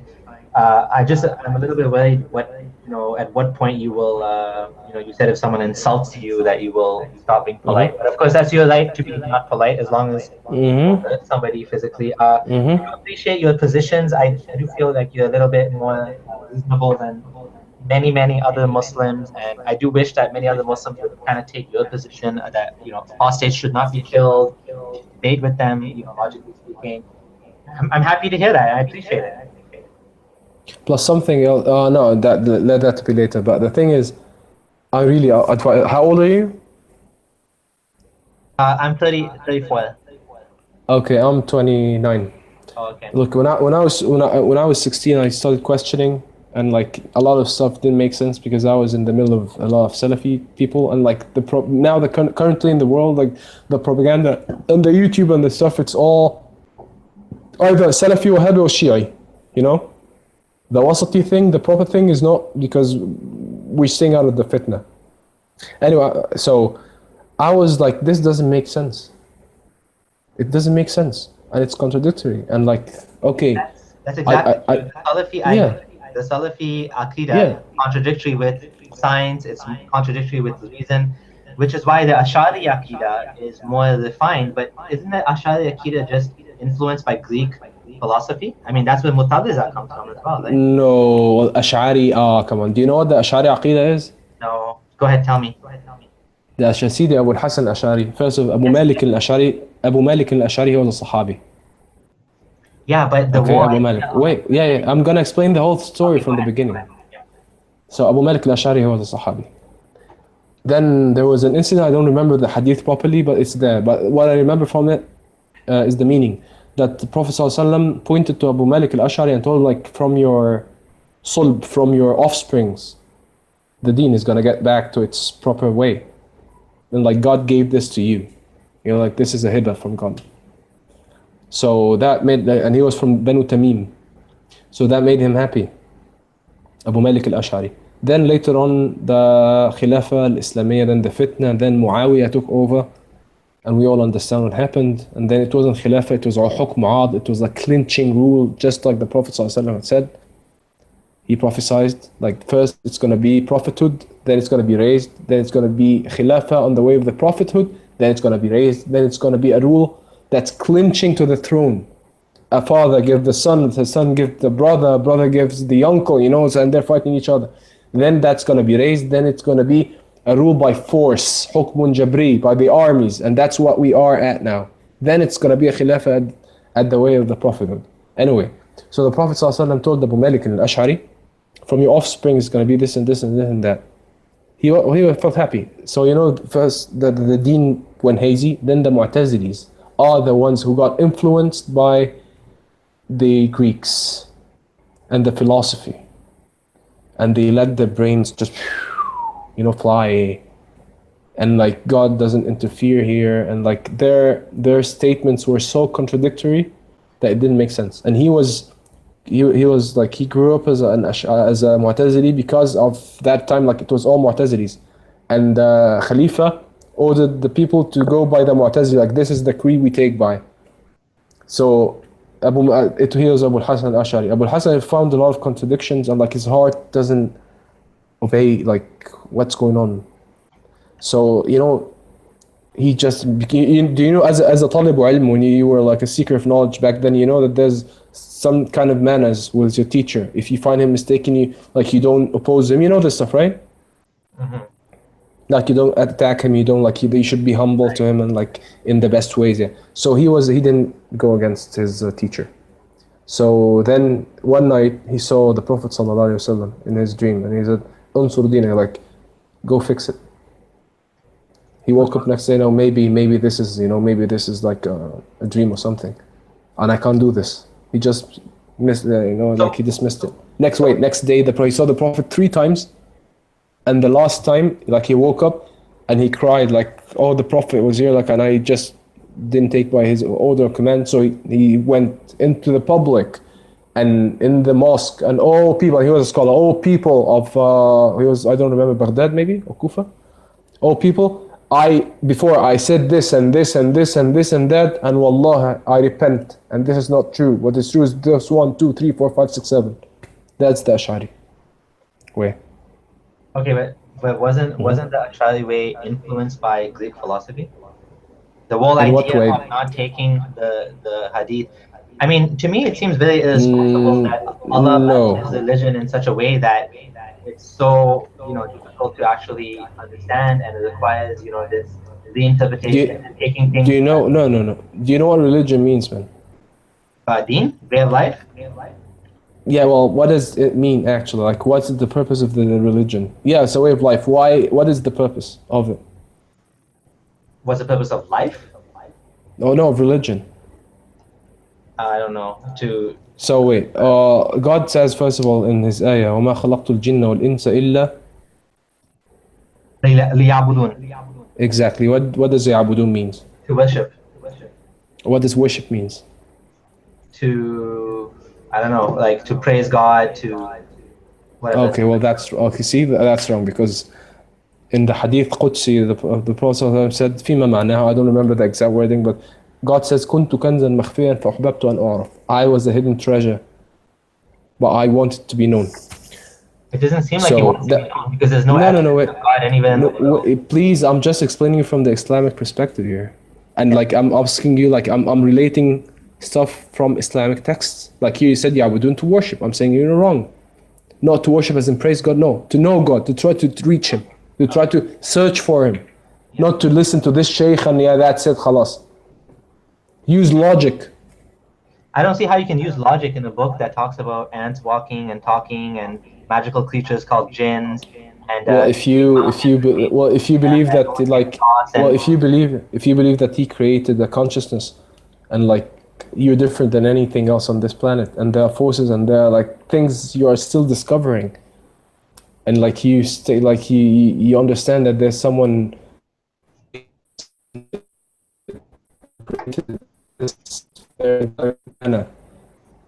It's so hard for him to do whatever he wants. Of course, yeah. So whatever. Yeah, that's in the Quran. When you reach that belief, it's finished. خلاص. Yes, God can do whatever He likes. I mean, that makes perfect sense. If He wanted to make ants talk, the problem is, By the way, he didn't make ants talk. It's Solomon alayhi salam who understood the language, how they interacted together. Because from science and what we see, ants they really have like a language between them, and how they facilitate everything, and like everything is, it's sequential. You see them and how they live, but there's no logic there. Like, where's the logic? Well, no. The logic is like they have some logic. We don't understand how it's happening. No. You said you have to use logic, but isn't the religion? No, what the logic is like. This is not something random. So that's what I'm meaning. Like said and stuff. So what actually happened is Solomon understood this thing. Like Solomon was given this understanding. Like I got Farhan in here. Farhan, you wanted to say something about the Mutaliza or Asharis or something? Oh yeah, I mean I kind of jumped in and out. Now make it quick because wait, what is the time now? No, I mean I don't want to start a whole new conversation at all. I mean I've jumped in and out, so I've been able to hear some of the conversation, particularly in. Oh my God, I need to go because it's like 2 minutes to Fajr. Okay.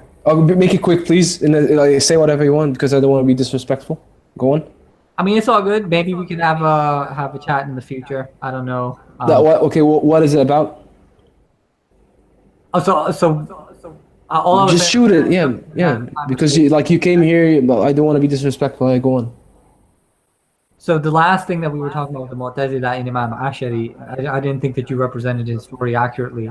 The story of how Imam Ash'ari, who was a Mu'tazili himself, ended in Al-Kalam, occurred not because of logic, but because of dreams that he had. Well, that's what I said. I didn't say anything different. Right, but so it wasn't. It was because of logic. Listen. Okay, what you've said. The fact that you said like I didn't represent it properly. No, I represented it in the best way possible, and like you said a part of what I've said. So what I need to clear things up for you later on, because what you said now is false, but I really need to go. Okay? No, I mean, as long as you, if that's what you said, if that's what you Yeah, said, well, I stated he saw the Prophet ﷺ 3 times in his dream after he got the proper learning and the logic thing, like logical, and he got the learning from other ways.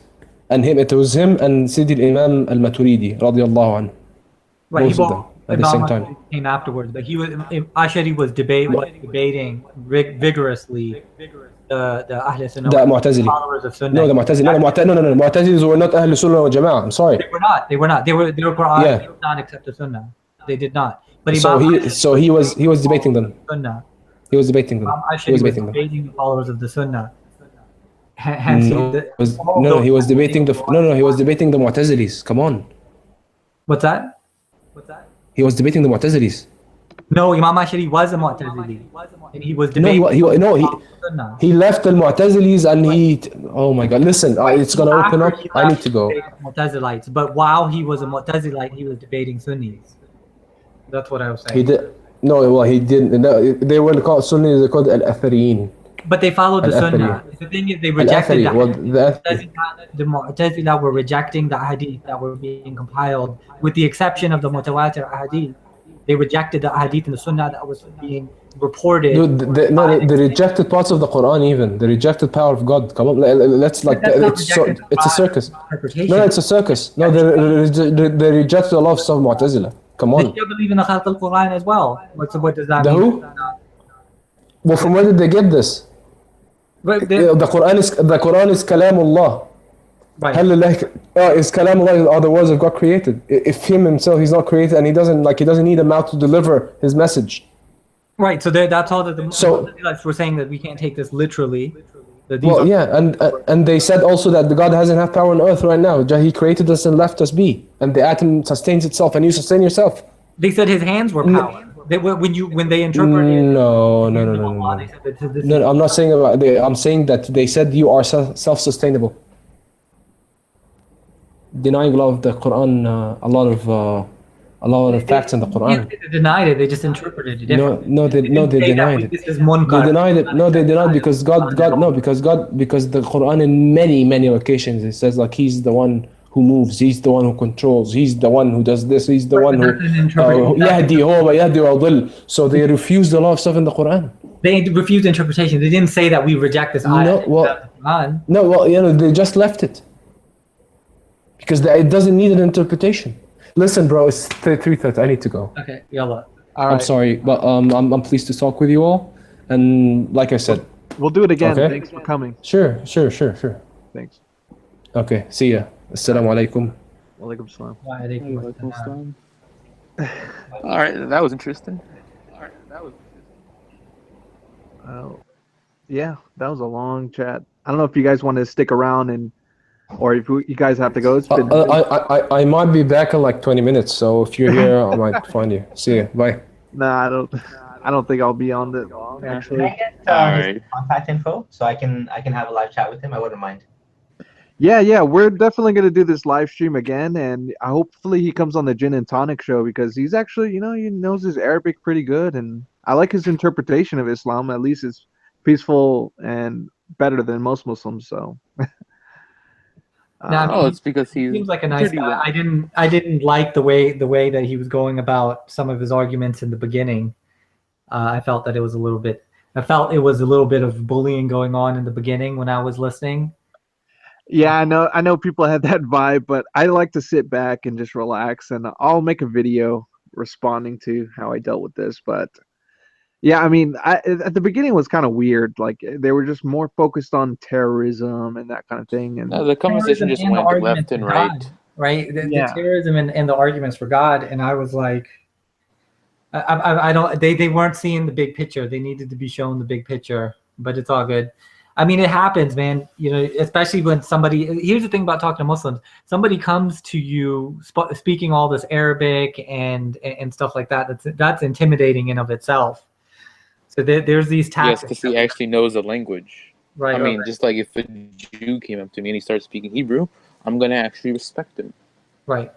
This is where, for example, the conversation between Judaism and Christianity, a lot of the commentary and debate is on the Hebrew, the language of how the Christians translate things. But that's the other thing. I was like, who is this dude? Like, at first I thought it. I mean, I was thinking He was just some random guy. Who is it? He's a friend I have. Oh, it's a random guy. You know. Yeah, he was just a random guy. He's in Egypt. Mm-hmm. Okay. Cool. That was an interesting conversation. First public conversation I've had with a Muslim. Intro, I think you've had a couple of these already, I guess. No, this is the first time doing it. I actually was supposed to just talk to Durkistan over here, a guy from Turkey. I was planning to talk for like 30 minutes only with this guy, and it turned into like this 3-hour thing. It was awesome. Oh yeah. We all got something out of it. Yeah, and you'll be surprised. There actually are Muslims who actually do care about the religion and their interpretation of it. Yeah, I mean, I could see from his point of view where he's arguing from. Like, if I was an Ash'ari, there was this one dude who almost apostated because of me.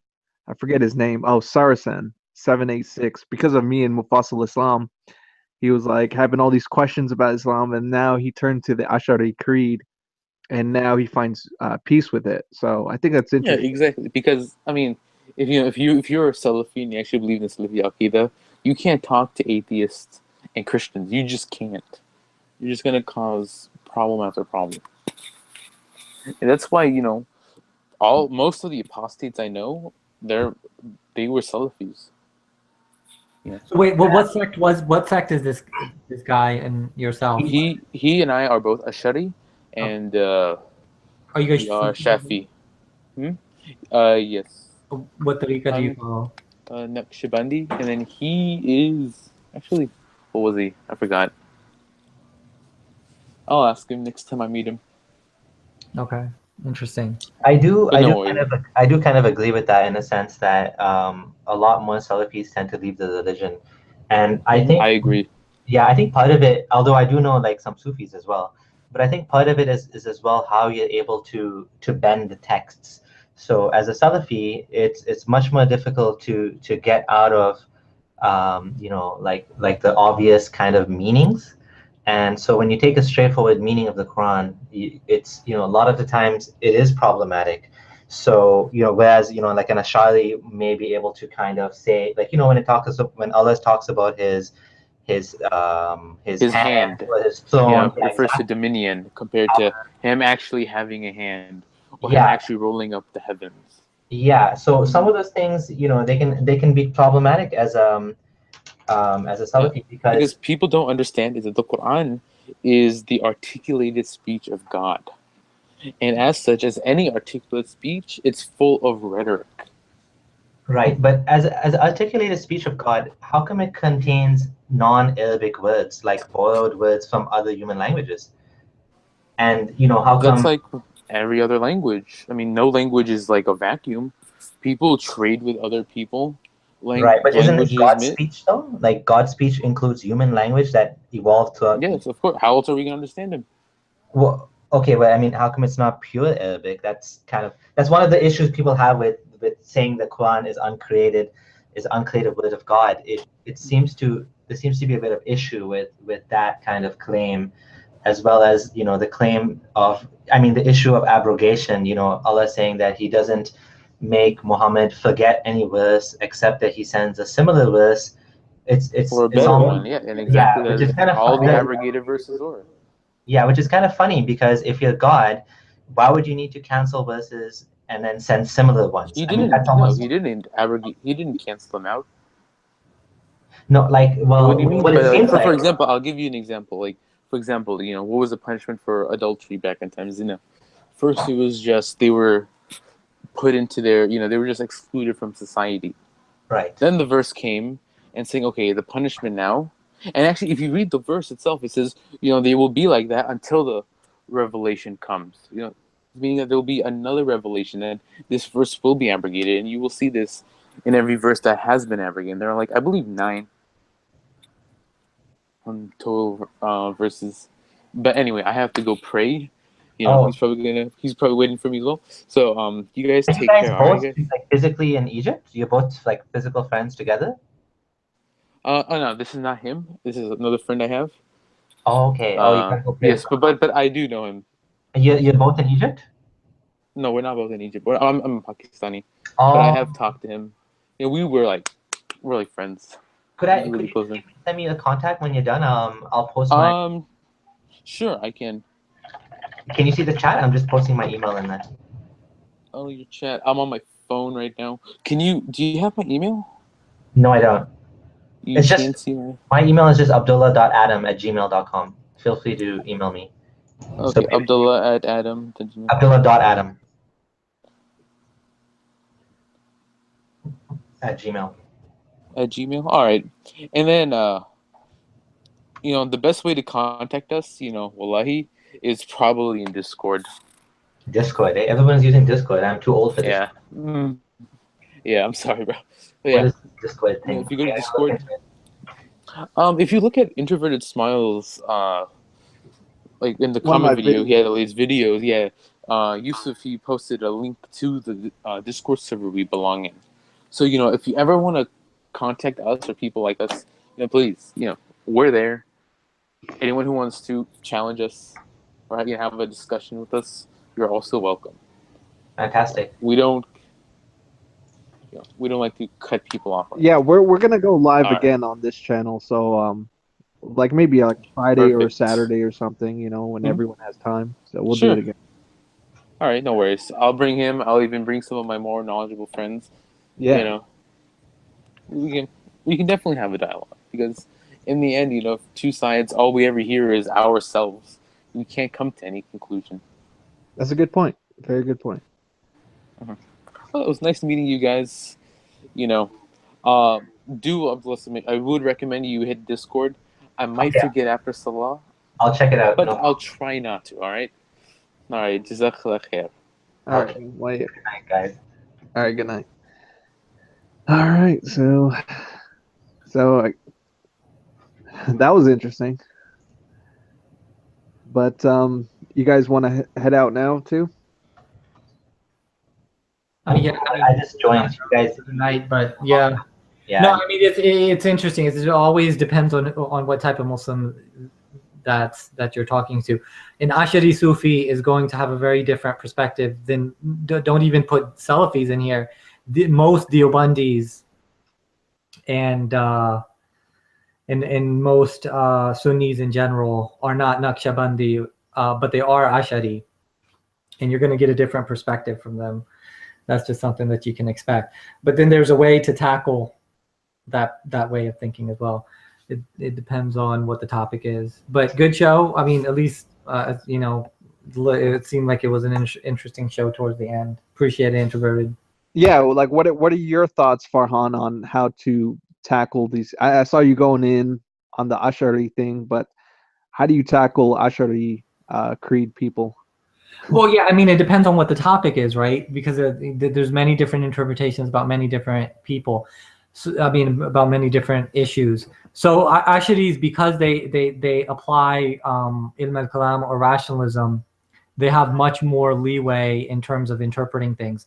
But there are some things that they don't interpret, right? And then you got to know what those things are. So, for example, I heard him saying stuff about Jahannam. And the reality of the situation is that that Sufis and Asharis also believe in hell, and that disbelievers will go there. And if that's the case, you know, why are they going there? Is torture the right type of punishment? Does a finite punishment equal? I mean, does a finite crime justify infinite torture? Those are the types of things that even metaphorical interpretations have to deal with. And you know, like I said, my thing is always hell, and I know that you guys are going to have questions about God's existence and stuff like that. I personally don't, you know, even with Christians, I'm not as interested in debating the existence of God, because, you know, as a Hindu, I could probably articulate a better argument for God than they could. It doesn't prove Hinduism to be true. And so, I mean, the thing is, when you're sitting there and they're giving you these arguments from Kalam, cosmological argument, and just because somebody may not know how to deal with causation doesn't prove Islam. You see what I'm saying? And so Right. I just felt that they were taking advantage of certain situations. I mean, it is what it is. You know, I picked up on here and there, so I don't have anything specific to give you. No, I mean, yeah, I definitely don't even entertain that. That's not my field, and I just want to skip that part and get to the meat and potatoes of the religion. But I guess it's harder with Asharis because they use this kalam argument.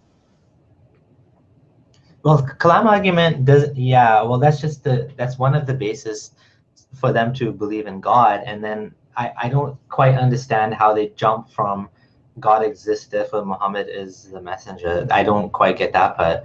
But yeah, that's a very basic, you know, like studying from ABCs kind of how they prove Islam compared to like say Salafis that they believe the complete opposite. There's no way to prove Islam. It's all about faith. It's all about belief. It's all about, you know, believing in unseen and all that. So to me, I mean, tell me if I'm wrong, but I feel like Ash'aris are a kind of, in a sense, more modern, because what they've done is they found like a kind of more logical way. They put like a logical spin on the religion. Whereas to me, the very pure original Islam, it's not about logic. It's not about, you Yeah, know, it's being about logical. ittiba. It's about obeying, following, and obeying.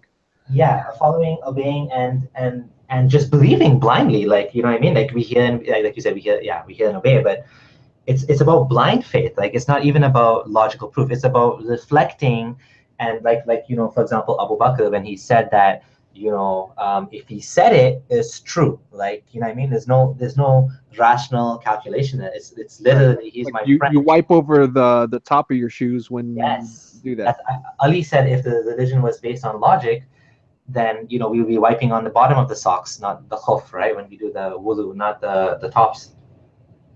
Yeah.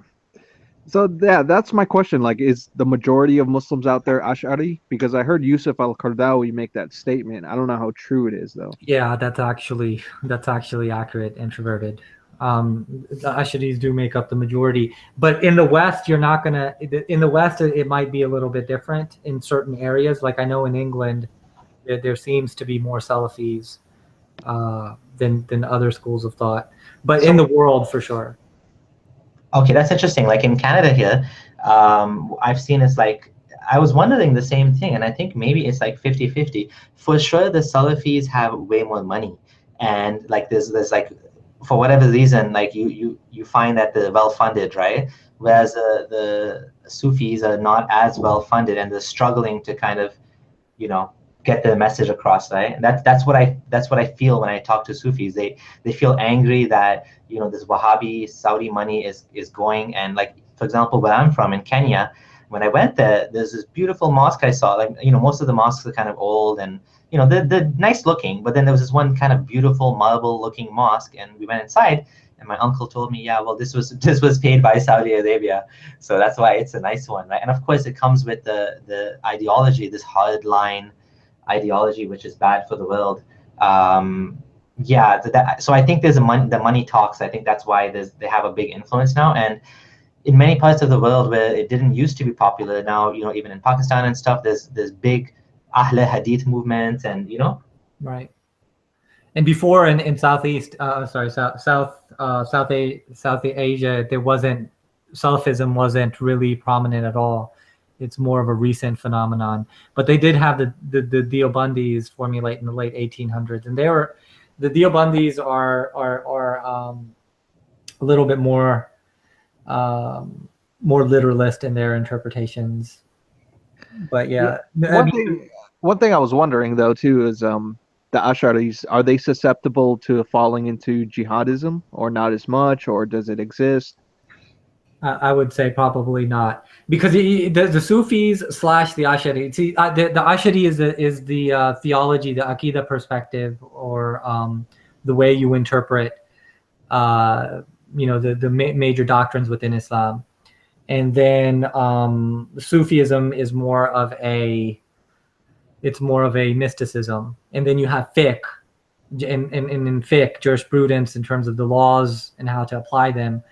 They can be anything from Hanafi, Shafi'i, and Maliki. Very rarely are they Hanbali. Hanbali are usually always Salafi. Yeah. And by their theology, they're known as what's called Athari, Athari, purist. Those guys that say they're Hanafi or Shafi'i or Maliki, it's mostly those schools of thought.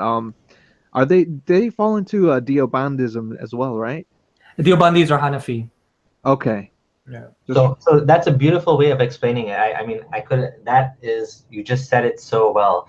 There's different dimensions to how people describe themselves. One is the Aqidah, which is what they believe, right? So like Salafis will take literally, Allah has a throne, he's on his throne, he's sitting on his throne. And how is he sitting? We don't know how he's sitting. He has a hand. How does he have a hand? We don't know how he has a hand, but he has a hand. Right. That's Aqidah. So that's one dimension. Asharis will take that dimension. They won't be so literal about it. They'll say he has a throne. That might mean power. That might mean might. That might mean something else. As a Salafi, I was like, oh my God, you guys are you screwed, you're messing up the interpretation. You're saying his throne is not his throne. It's a throne. It says throne, right? So Salafi ways. That's the Aqidah. Then there's a fiqh, as Farhan said, which is Hanafi, Shafi, Hanbali, Maliki, or like the Salafis. They don't. Some of them are Hanbali, and some of them they don't. They just go by modern scholars. But that's the fiqh rulings as to how they move their finger, don't move their finger, and then you have the dimension of spirituality, which is whether they're Sufi or not Sufi, which is a fantastic way of explaining it. Great explanation, Farhan. Thank you. Yeah. And I mean, you can map it out that way and kind of understand it. Usually, like I said, the Salafis have a background of not just being Hanbali, but they also have the lineage of it going from Imam Ahmad ibn Hanbal to Ibn Taymiyyah to Imam Muhammad ibn Abdul Wahhab. And then you have the current scholars who follow that line. Did you notice that he tried to stop Abdullah Samir earlier? He was just like, "Oh, Ibn Taymiyyah, let me just send you the email link." Because he knows that Ibn Taymiyyah is something he didn't take from. It really pisses me off when people try to strawman me and say, "Oh, you left Islam because you're Salafi." It really bugs me because the issues I found in Islam are not limited to Salafism. It's they're much bigger issues than just Salafism. Just the way that you interpret Allah's hands, and the way that the Quran and Sunnah is to be interpreted. It's much more than that. I mean, there's 100 reasons, right? So I'm always kind of annoyed when that comes up, and they're like, "Yeah, he's Salafi. Don't listen to him. He wasn't a true Muslim." Oh my God, give me a break. Yeah, because the thing is, I know what they're doing. They're trying to interpret the text the best way possible. They're trying to give Muhammad and Allah the benefit of the doubt, but it's not only just if you read it the Salafi way that you have to come to terms with the reality, but just reading it from even a non-Muslim perspective, reading the text, the Hadith and the Quran, and using your common sense and logic and seeing what Muslims are doing and how they're applying the religion, it just all comes together. It has nothing to do with Salafism, just like you said earlier. It's just an honest interpretation of the text. And I see what the Asharis are doing. They're trying to bend it to make it sound the best as possible. I mean, for me, it's a worldview issue, right? Rather than looking at Islam and let's go into the intricacies of it, right? For me, it's what is their grand narrative, and does that grand narrative match with reason, logic, and science? And it doesn't, right? And it depends on where you want to start. You could start taking it scientifically and say, look, evolution is a fact. And once you establish that evolution is a fact, for example, now what do you do with the Adam and Eve story, right? And if you interpret the Adam and Eve story metaphorically, now everything opens up to metaphor. And then they kind of get into a conundrum from there.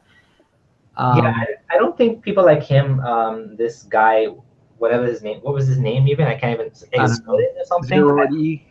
Xeroid, yeah, I don't think he actually goes that far to say Adam and Eve is a metaphor, but I think he would get to the point of saying that we don't know science for sure. I mean, that's what the majority of Muslims tend to do. And you can't do that with evolution, bro. You can't. Yeah. See, evolution is just a theory, Farhan. It's just a theory. It's ridiculous. It's ridiculous. That's why I use evolution a lot, is because that's something that's easily proven with objective evidence. And then once they understand that evolution is a fact, and if they're educated, usually they'll say that they believe in evolution. I hate dropping. I'm not going to drop his name. There's a Muslim scholar that I was talking to, and he said the same thing. And he's Salafi, right? This person is Salafi, and I took it to evolution, biological evolution. He said, "Oh, I believe in evolution." I was like, "Wait a second, you're Salafi. If you believe in evolution, then Adam and Eve is no longer literal." And it ends right there. It literally ends right there. A Salafi cannot do anything. Now, if an Ashari tries to accept evolution and interpret it, they're still going to run into a lot of problems. But it depends on what they say. It depends on what they say. Yeah, and I think like one thing I've noticed is if you look at, for example, Yasir Qadi, he started off with this funny way of saying that I believe in evolution and I also believe in the Quran and Sunnah about Adam and Eve because there's no other way to interpret the text. It's so clear. It's so like the Quran and Sunnah paints such a clear picture that Adam was made from Allah's hands. He was not evolved. There was not former creatures that became him or whatever. And he's like, and he used to say something strange like Allah inserted Adam and Eve right where they would have evolved or something. But now he's actually gone further than that. And I was completely shocked when I started to study evolution after leaving Islam. It wasn't an issue for me to leave Islam because I wasn't scientifically literate, unfortunately. So when I actually left Islam and I started to learn about evolution and I saw the evidence that blew my mind, I was like, wow, there's so much evidence for this. And then the next step was I was reading what Yasir Qadi said. And Yasir Qadi, now what he says is, one is the Quran and Sunnah cannot be interpreted any other way. It's clearly a literal understanding of Adam and Eve. And then he said the only people that oppose evolution are the religious circles, people that want to say the religious books say otherwise. And he said he actually said it would make more sense to accept it, but it would have disastrous consequences for the Quran and Sunnah. Of course it would. So therefore, I will say Allah knows best.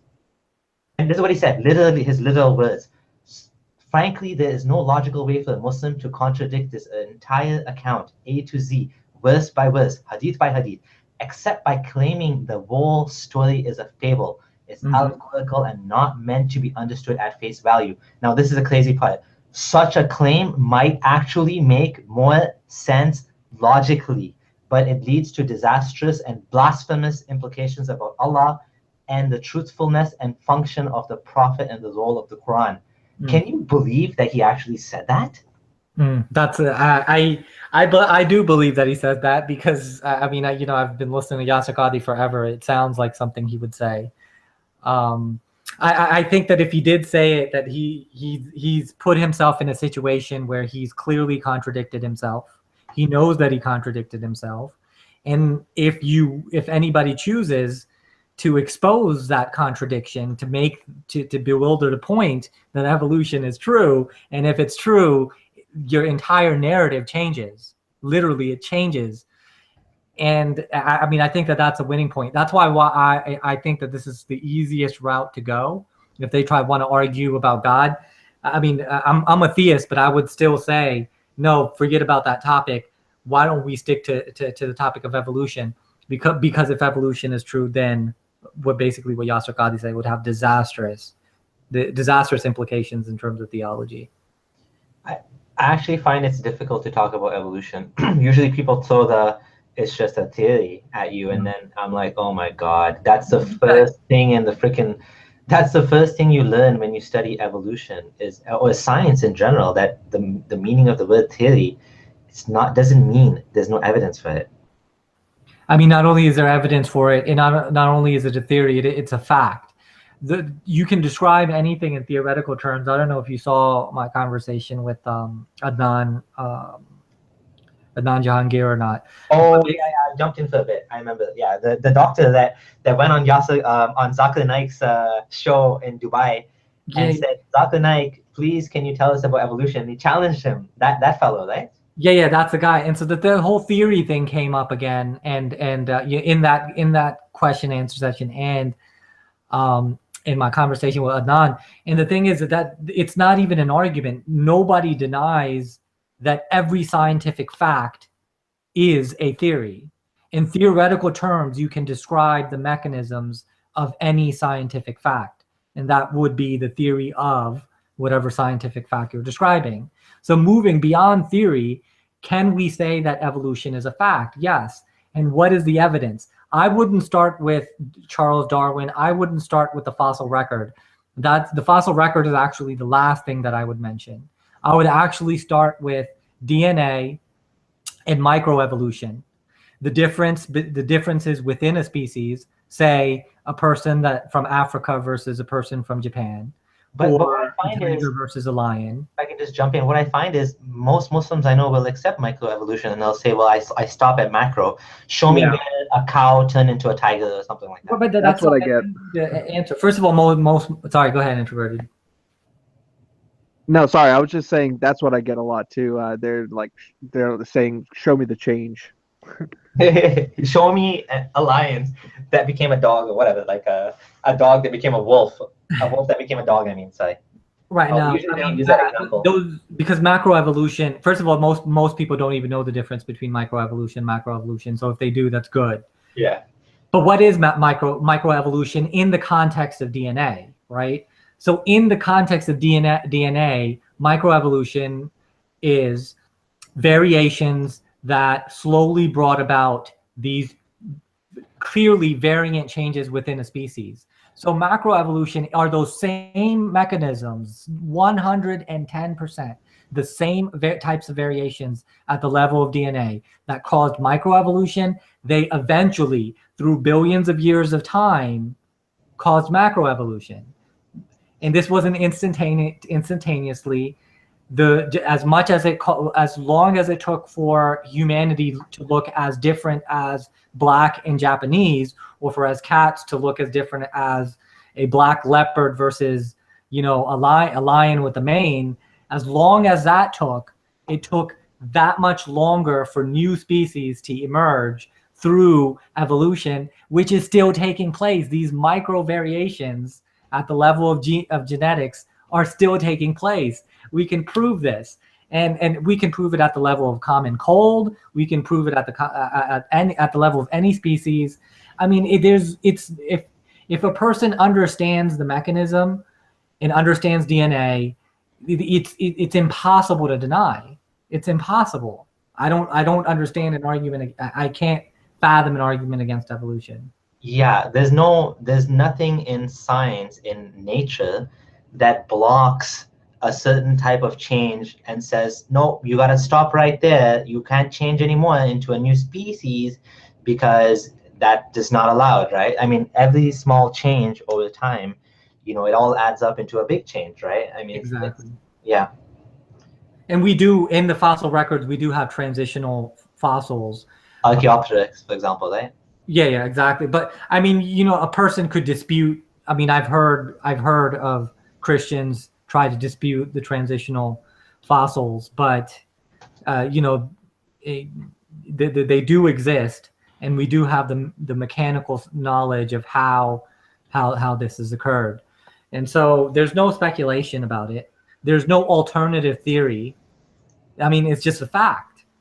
And it's whether you accept the fact or you accept it as a fact, or whether if you're in denial. Yeah, unfortunately, many Muslims are in denial because they don't want to accept the disastrous consequences to their religion. So exactly. they're willing to leave a little bit of doubt in their mind about whether evolution is truly true. Right. So yeah, it's kind of an interesting conversation as to how someone can be educated and still, kind of hold on to ancient myths. Like this guy today, he was using, you weren't here, but he was using the strangest way of proving the Quran. I mean, you should have heard the examples he came up with. One example was when I mentioned Allah said he's holding up the heavens without any pillars. He said something about the moon and the earth and gravity and why the moon isn't falling to the earth. And then Rob from Speaker's Corner explained to him, well, buddy, the moon is actually going further away from the earth. It's not coming closer. Whereas, Rob was, not Rob, this Xeroid guy was thinking, I wish I knew his name. I keep calling him by this funky Xeroid, whatever. He was saying, no, Allah is the one that's holding up the moon from falling on the earth. And it was like you could see the scientific literacy was lacking. Clearly this Egyptian brother of ours doesn't quite really understand how the planets work, how the orbits work, how gravity works. And then he came up with the strangest thing ever, where in the Quran it talks about how the ancient, or at least this is my interpretation, to be fair, how they used to slit the ears of the camels, of the cows, and they used to give them names, and they used to dedicate each one of those cows to a god after slitting the ears. So Satan says he's going to mislead people and make them slit the ears of cows. So apparently that was important enough to put into the Quran, so everybody knows that Satan wants us to cut the cow's ears, right? And change them. Now this guy wanted to say this verse was talking about cloning, because apparently there's this example of cloning where you can use something from the ear of a cow and you can clone a sheep. I don't know, you can clone the animal or something. So he said, look, Shaitan predicted cloning like 1400 years earlier, where they take the sheep. It was like such an obscure argument, and I was like, where are you going with this? Like, wow, that's just random. The guy that was here made that argument? Yeah, like you gotta see, he made me Google this thing, and it was like, I'll post the links. Fibroblast or something weird like that. Yeah, it was oh, here's the word. It was 4:119, and let's just go through it. That was kind of a funny example, I think. Let me see if I can find the fiberglass or whatever it is.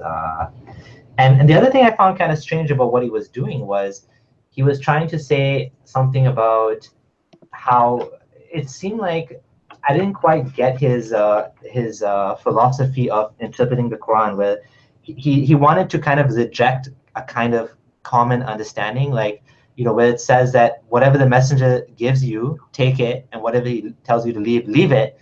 He was saying you can only interpret this verse in the context of ghanima or war booty, because it's talking about war booty. And whereas like Intro was saying, well, most Salafis take this to say this is proof that you have to obey the messenger. And he's saying, no, you can't interpret it that way. But the good thing is, I don't know if you were there when he said it, Farhan. He was saying you shouldn't kill.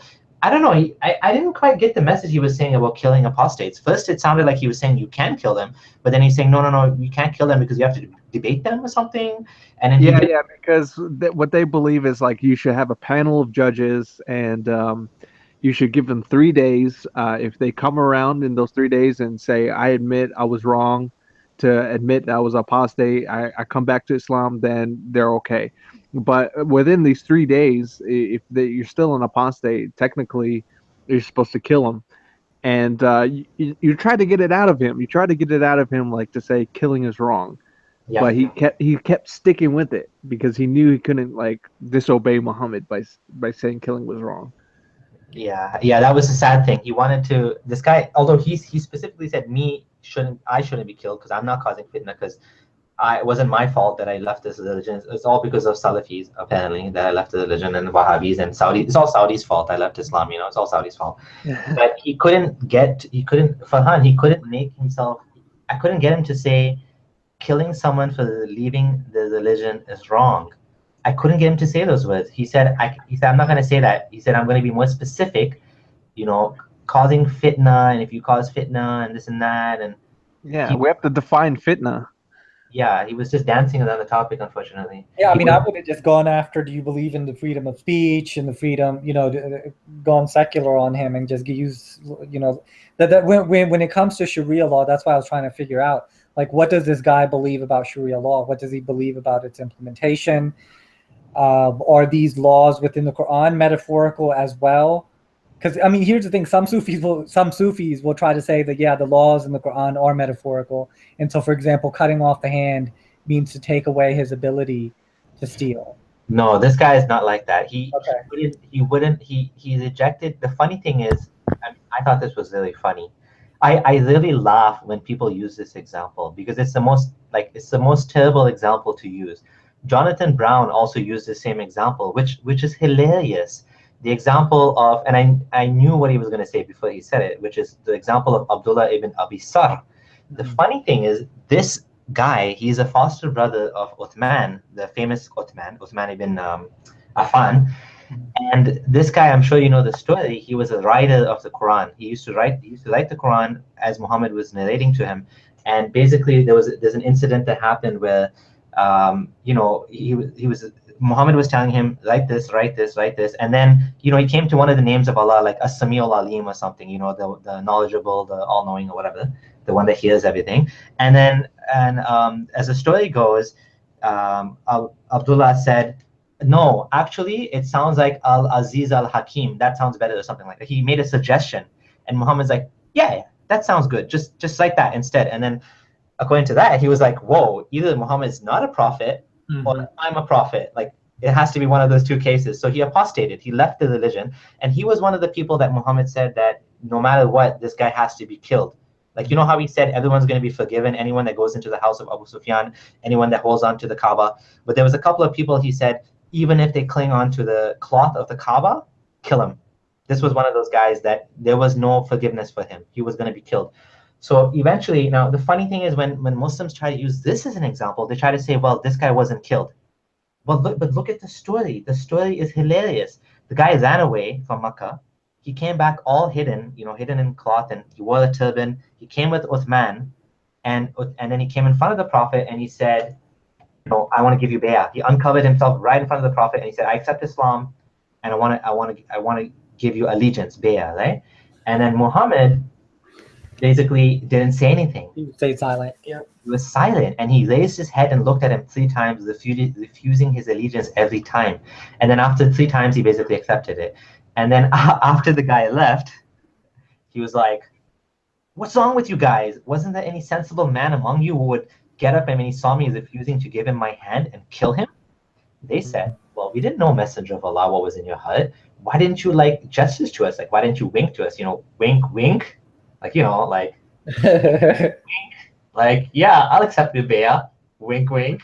And you know, one of them would just like stab him in the back, right? And he's like, no. It's not befitting for a prophet that his eyes be deceitful. So apparently it's befitting for a prophet to kill a man because he disagrees with you, but it's not befitting to wink, wink, wink, right? And of course, you know, Prophet Muhammad explained in another hadith that the reason why he didn't kill his companions, when someone asked him, should we kill the chief of the Munafiq, Abdullah ibn, what's his name? Abdullah, what was the chief of the Munafiq? Abdullah ibn Ubay, I think it was. And he said, no, I don't want people to say Muhammad kills his companions.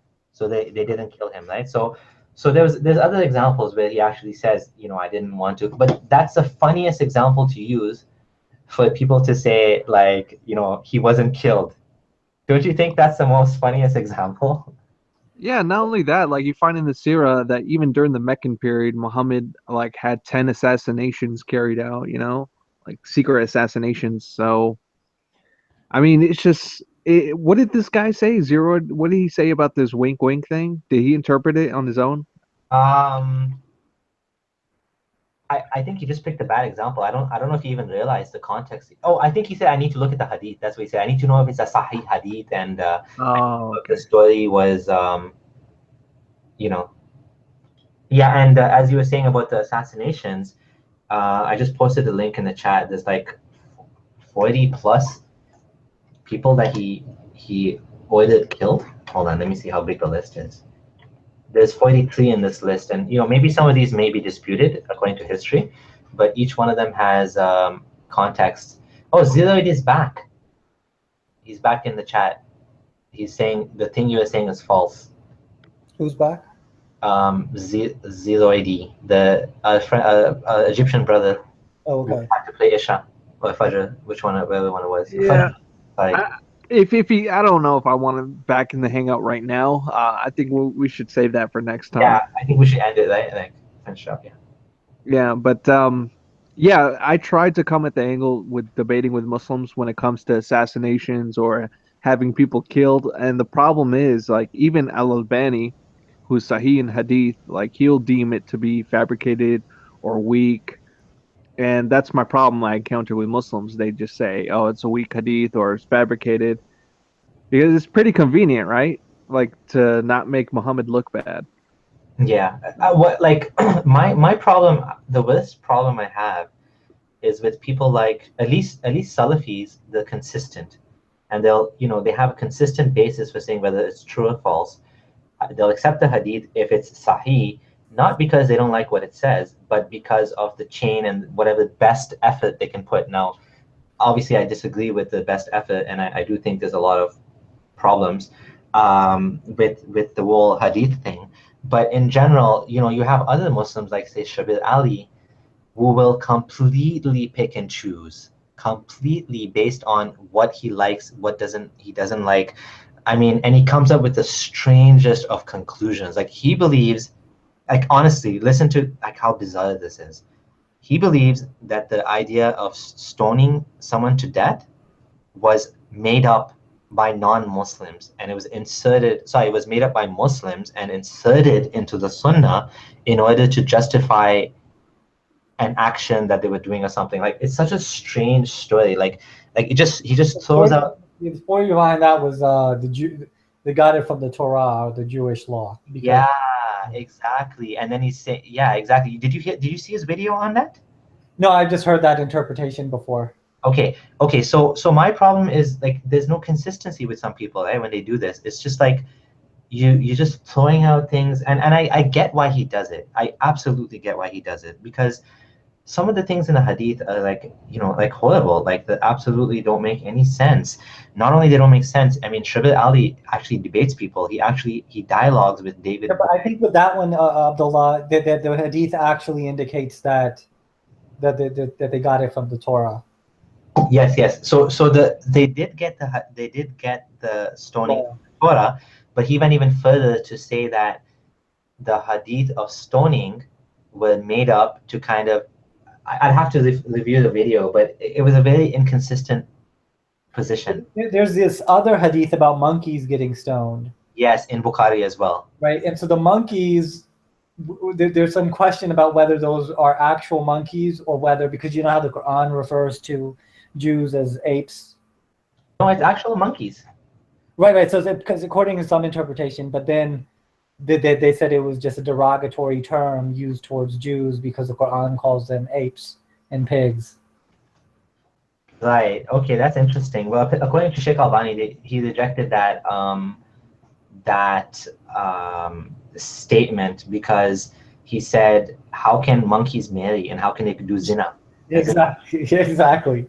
That's funny because Abu Ishaq al-Huwaini, who was like Albani's student, accepts that. But Albani rejects it, so really? It's kind of different. It's very weird. Yeah, it's not okay. So Davist is saying it's not a hadith; it's an athar. It doesn't go back to Muhammad; it goes back to the companions. Yeah, I'm sorry, I meant athar. Fine. I mean, I meant athar. Hello. It's still in Bukhari. So Bukhari, from his 600,000 plus hadith, he actually decided to include this in one of the 2,000, or was it 6,000? One of the few 2,000, without duplication. This was one of the 2,200 to 2,600 he decided to include in his collection. So clearly, he thought it was true. Whether or not it goes back to Muhammad, it goes back to a companion. Hello, can you hear me? Hello, brother. Ahlan wa sahlan. So I come back and I've heard a lot of things while I was away. Is this live on YouTube? Yes, it's live on YouTube.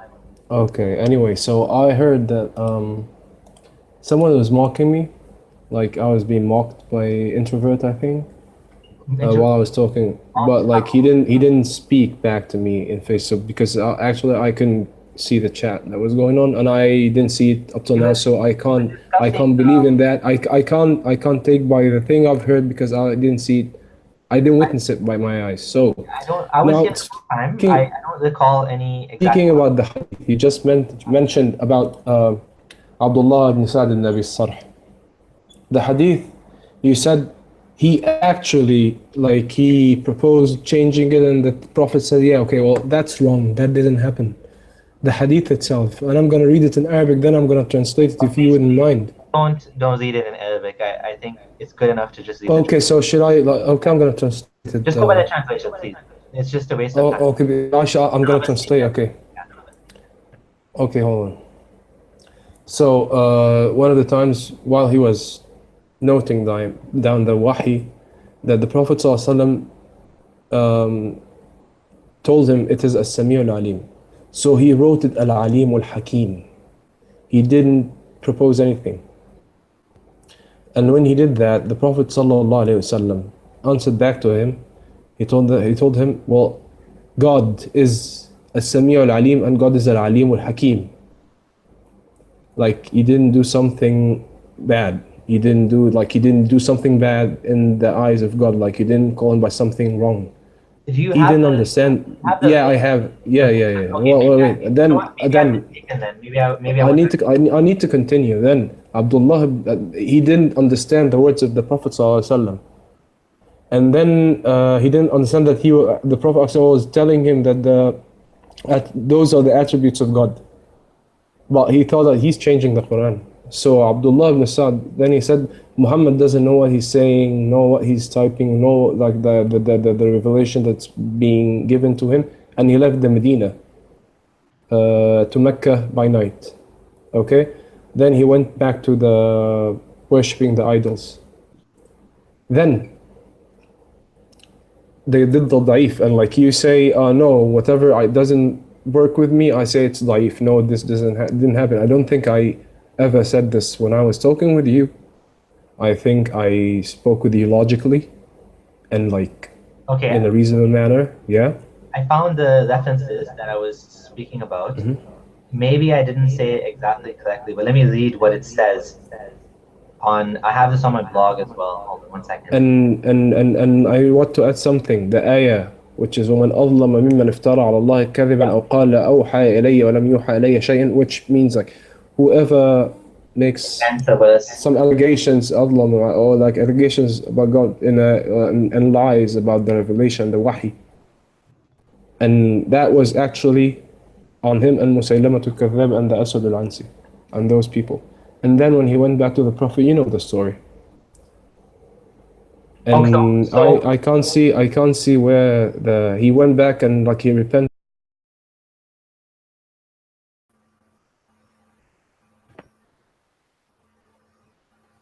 Saying what happened with Abdullah ibn Abi Sar. It wasn't the Prophet ﷺ who said that. That wasn't the Prophet. So actually what I see here is like you're making allegations. Of course. Allegations that are not true, and this is actually goes against like this is biased. This is not true. It can't. Here's the thing. No, this is not true. So I'm sorry. And like for example, no. This is not true, and this is wrong. This is misguiding. Okay, wait, hold on. I want to quote the story of Abdullah ibn Abi Sar because you said something differently than what I said. I have some references which I want to read from, and you can tell me if this is wrong. Because this is what the reference says. One of them says,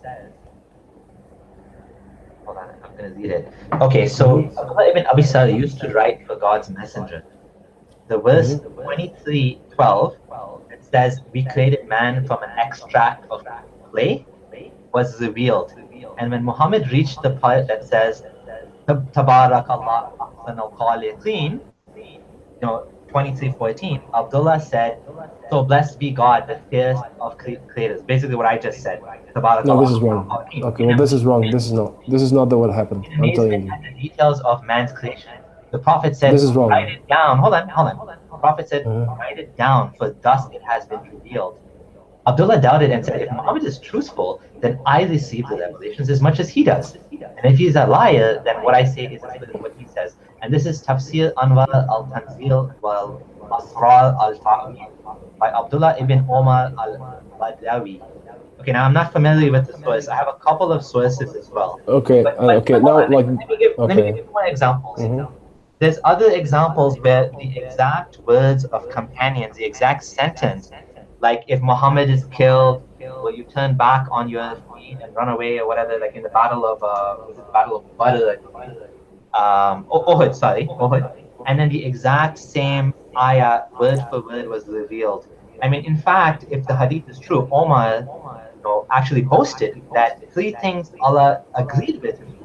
One was the hijab, one was taking the maqam of Ibrahim as a place of prayer, and the third was not to pray for the munafiq. So he's actually saying that Allah actually agreed with him from above the 7 heavens, that I made a suggestion to Muhammad, and lo and behold, Muhammad not Muhammad, sorry, Allah actually agreed with me. So to me, these are really big red flags in, for someone that claims that Allah is talking to him, and then you see things like he's saying, "Oh, Allah has revealed to me the same thing that you just told me."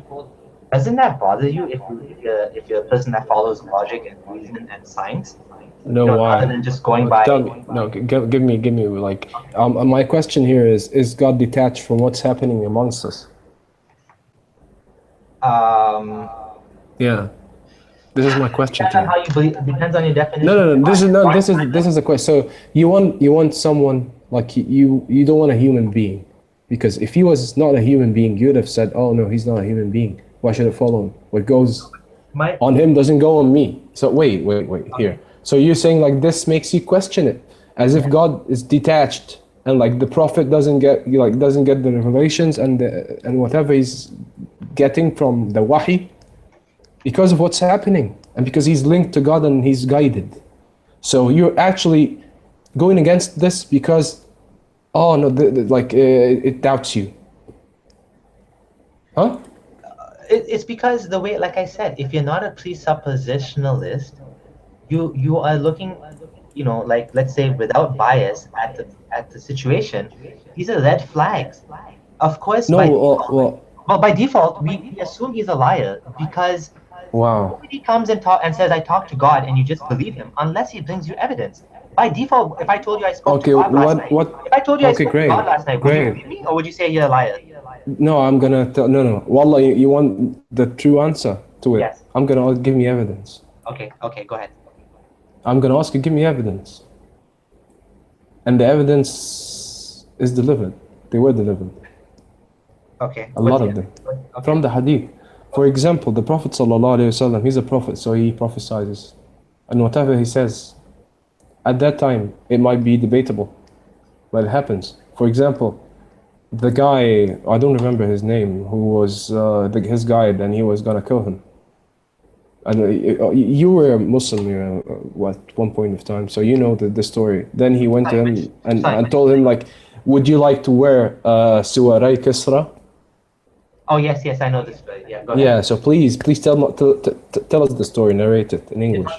You're talking about there's a story where Prophet basically predicted that the bangles of the Persian Kisra. or something Kisra would be conquered by the Muslims, and then he will give it to the man or something like that. Well, he said the Xeno. I'm saying, like, say the story exactly as it was. I don't know the exact story. Sorry. Okay, I'm gonna say. So that guy. He was like I think he was like the guide, and plus they had a bounty on the Prophet's head. The Prophet knew it, and he knew that, like, through revelation, through his connection, that this guy wants to kill him without a word. So he looks at him and like, hey, would you like to wear the bracelets of Persia? Yeah, right. Before even like Muslims were just in Medina, who would have thought that the Muslims, who are like in a bunch of hundreds, maybe like a couple of thousands, are gonna go and like take control of the Persian Empire, which was like the biggest at the time, and the Byzantine and stuff. And so like the guy got like what's like this puzzles someone like that dude must be crazy. Like logically, if I claim something like this, they should be crazy. Like you go and call me if I'm talking with you right now and I'm like, hey, would you like to sit in the chair of the presidency or become the American president? Even though like you're not an American, you're gonna think that I'm crazy. I'm a lunatic. But it happened. Yeah. But it happened. So wait. So please give me an explanation. Is he just giving any like random assumptions or like random? Yeah. Okay. Well, first of all, assuming the hadith is true. Well, it's true because it happened before the incident even happens. No. And what happened later is Umar ibn Khattab. I don't remember who the Sahabi. He wanted those bracelets, but then he said, "No, I heard the Prophet sallallahu alaihi wasallam giving a word to that man. It's the bracelets are his." I'll just say one thing. Assuming this is actually true, there was many instances where. Okay, well, first of all, this was not like just like he was a leader of, let's say, a community that was telling him that you're going to get this, assuming it's true, which I'm skeptical, but let's say it's true. Second of all, the Muslims went and actually implemented what he said. I mean, Islam was a religion of jihad, a religion of fighting and killing and dying for the sake of Allah. So when you actually teach people that this life is worthless, and if you die, you will get every desire you ever wanted. I need to object on what you have said right now, because Islam doesn't teach people that life is worthless, because we have another hadith, man ahya nafsan فكأنه أحيا الناس جميعا. Whoever helps in saving a life, it's as if he helped in saving all of the humanity. And whoever kills or takes a life without any, takes a life, it's like as if he took the life of all of the humanity. That's the religion. So please be talk be knowledgeable. Wasn't that talking about the children of Israel though? That verse? No, that wasn't a verse. That's a hadith. No, that wasn't a verse. That wasn't a verse. There's a verse. No, that wasn't a verse. No, he didn't get me. We decreed for the children of Israel. No, that wasn't a verse. That's a hadith. Okay, there's a verse in the Quran as well to that. And there's a verse also. Yeah, of course. Yeah. So the thing is. This is the religion that you're claiming. It teaches that life is worthless. Well, it teaches that life is worthless compared to what's coming next. Right, and it's. This is nothing to what's coming next. And not only that, the Quran says whoever flees from a battle is cursed by Allah, and hell will be his punishment. So the Quran is actually telling you, well, buddies, first of all, you have to accept the Prophet, or you're going to go to hell. No, wait. So I need someone is in a comment saying yes, that verse was talking about the children of Israel. No, the verse is talking about man ahya nafsan, whoever. The verse is whoever. It's not saying, oh, children of Israel. The verse is whoever. We decree man ahya. That verse. And then man ahya nafsan. So whoever. It's for whoever. That's the verse. Yeah, that verse is literally talking about something in the Talmud, which is it's actually almost plagiarized, not plagiarized, but it's quoting the Talmud saying, "We decreed," and you can look this up, that whoever kills a man, whoever kills a soldier. Let me find the actual Talmudic verse. So this is you're going off point here. The thing is in the Quran, and that's a rule we take by. So you're saying that Islam is the religion of jihad, and I spoke with you earlier. That's what I'm saying. I spoke with you earlier, and I don't think that was the agreement we reached together. I think we kind of got off topic, but yeah. So anyway, that wasn't it. So now I really need to, because now it's not. I prayed and everything. Now it's 4:30 a.m. For all of you guys listening, for everyone, before actually claiming to have knowledge and being skeptic and criticizing, go and learn properly and use your minds. Because all what I'm listening here, it's false propaganda. Hang on, I'm saying, with all due respect, it's false propaganda. Plus, for example, the other. Xeroid, I haven't had the opportunity to speak with you just yet. Did you turn your mic off, or are you still there? Yeah, he's there. Go ahead. Yeah, I'm here. When you came, I wanted you to get something in, Farhan. Go ahead. Yeah, before you speak, Farhan, I need to state something. Before you speak, just something quickly. When you came in, for example, when I was talking earlier, and then you said, "Oh, I heard you said something," and I need to, correct it. Then you said whatever you did, and actually, what you've said, I stated this plus more. So, to me, I really should question you being genuine. For example, now I heard that the people read someone mocking me when he was all good to me and he spoke in a reasonable manner. But I stated it, but I didn't take by it because I didn't see it. That's being genuine. Okay, so listen. So now, I'm not saying it's that personal, but not being genuine, it's I now should question the mentalities and the aims of the people who I'm talking to right now. Do you get me? I mean, it's up to you. Yeah, no. I'm sorry. So it's like whoever wants to seek the truth takes by it, on whatever circumstance it is. So, But not like throwing allegations and a lot of followers and a lot of people listening to us, yet claiming stuff without without having the full knowledge about it, which is really, that's bad. But the thing is, you're going into judging everyone's intentions here. I didn't. Okay. I didn't judge. All I said is something that I observed and it happened. Let Farhan speak for a minute. Okay. So, I mean, I just want to know this, but I mean, I really haven't had the chance to talk to you. The only exchange that we did have was on Imam Ashari. And you said that you did mention that the reason why he converted was dreams. And I said, okay, if that's what you said, I apologize. I stand correct. If that's what you said, then that is the correct narrative. So I didn't disagree with you there. If you told the Imam Ashari story in that sense, then we were in agreement, and there was no problem. Other than that, there was no exchange between you and I, and so I wanted to kind of reach out to get to know you a little bit. First of all, assalamu alaikum wa rahmatullahi wa barakatuh. I hope that you are well. Now, if you give me peace, I should give back peace to you. Wa alaikum assalam wa rahmatullahi wa barakatuh. Jazakallah khair, brother. So, let me get to know you a little bit. So, from what I understand, you follow the Hanafi methodology. You're an Ashari, and as well as you are Naqshbandi. Is that correct, brother? Okay, I have a question. What made you have this assumption? Plus, I need to reply to Shan in chat. That bitch of a man, this bitch of a man, Xeroid, needs to put in his place. Well, thank you. This shows your mentality and your aim. It's fighting and hate. What? Thank you. Yeah, like in chat. Anyway, so continue. Yeah.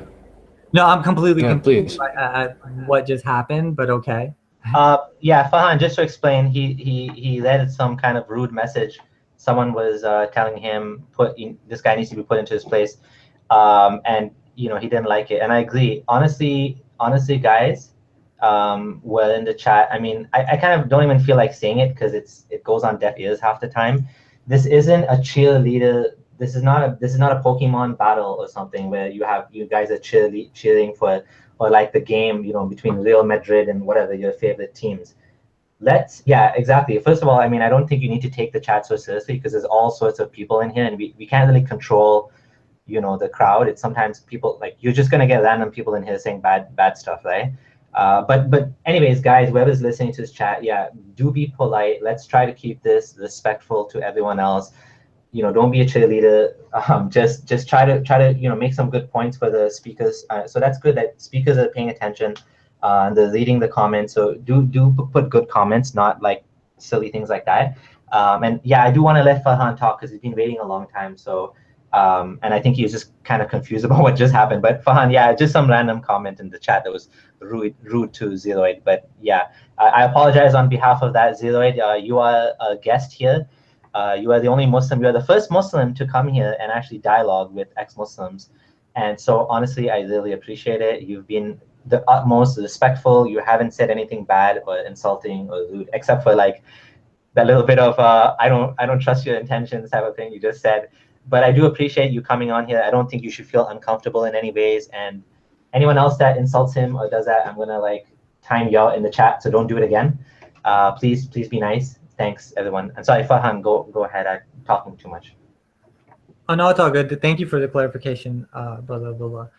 So, Xeroid, so picking up where we left off, my last question was... Oh, yeah. My question was, what made you believe in the assumption that I'm a Naqshbandi, Ash'ari, and Hanafi? Because, like, you like, that's... There was a person who was claiming to be your friend who told us that you were Naqshbandi.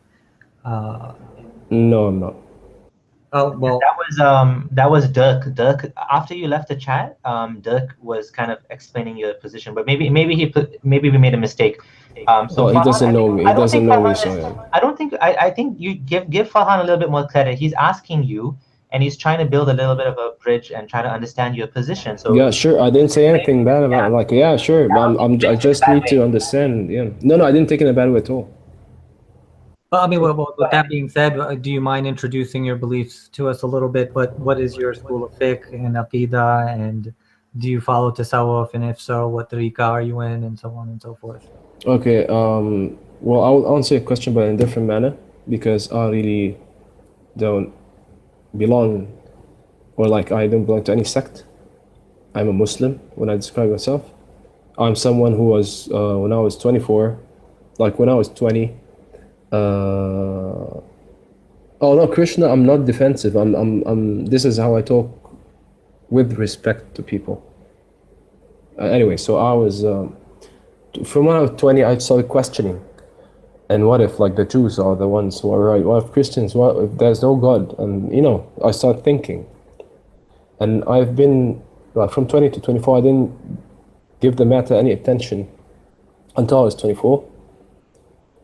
And I started being serious and searching here and there and relating and comparing and like reading something from Aqidah or from a tafsir and then comparing it with the Quran and the proper thing from the proper hadith and Quran, like until I reached an understanding. Plus, I've now like I went and saw some shuyukh with some understandings and some words of wisdom. So you studied it on it. You're telling us that you studied it on your own, that you didn't get your interpretations from a sheikh? Well, no.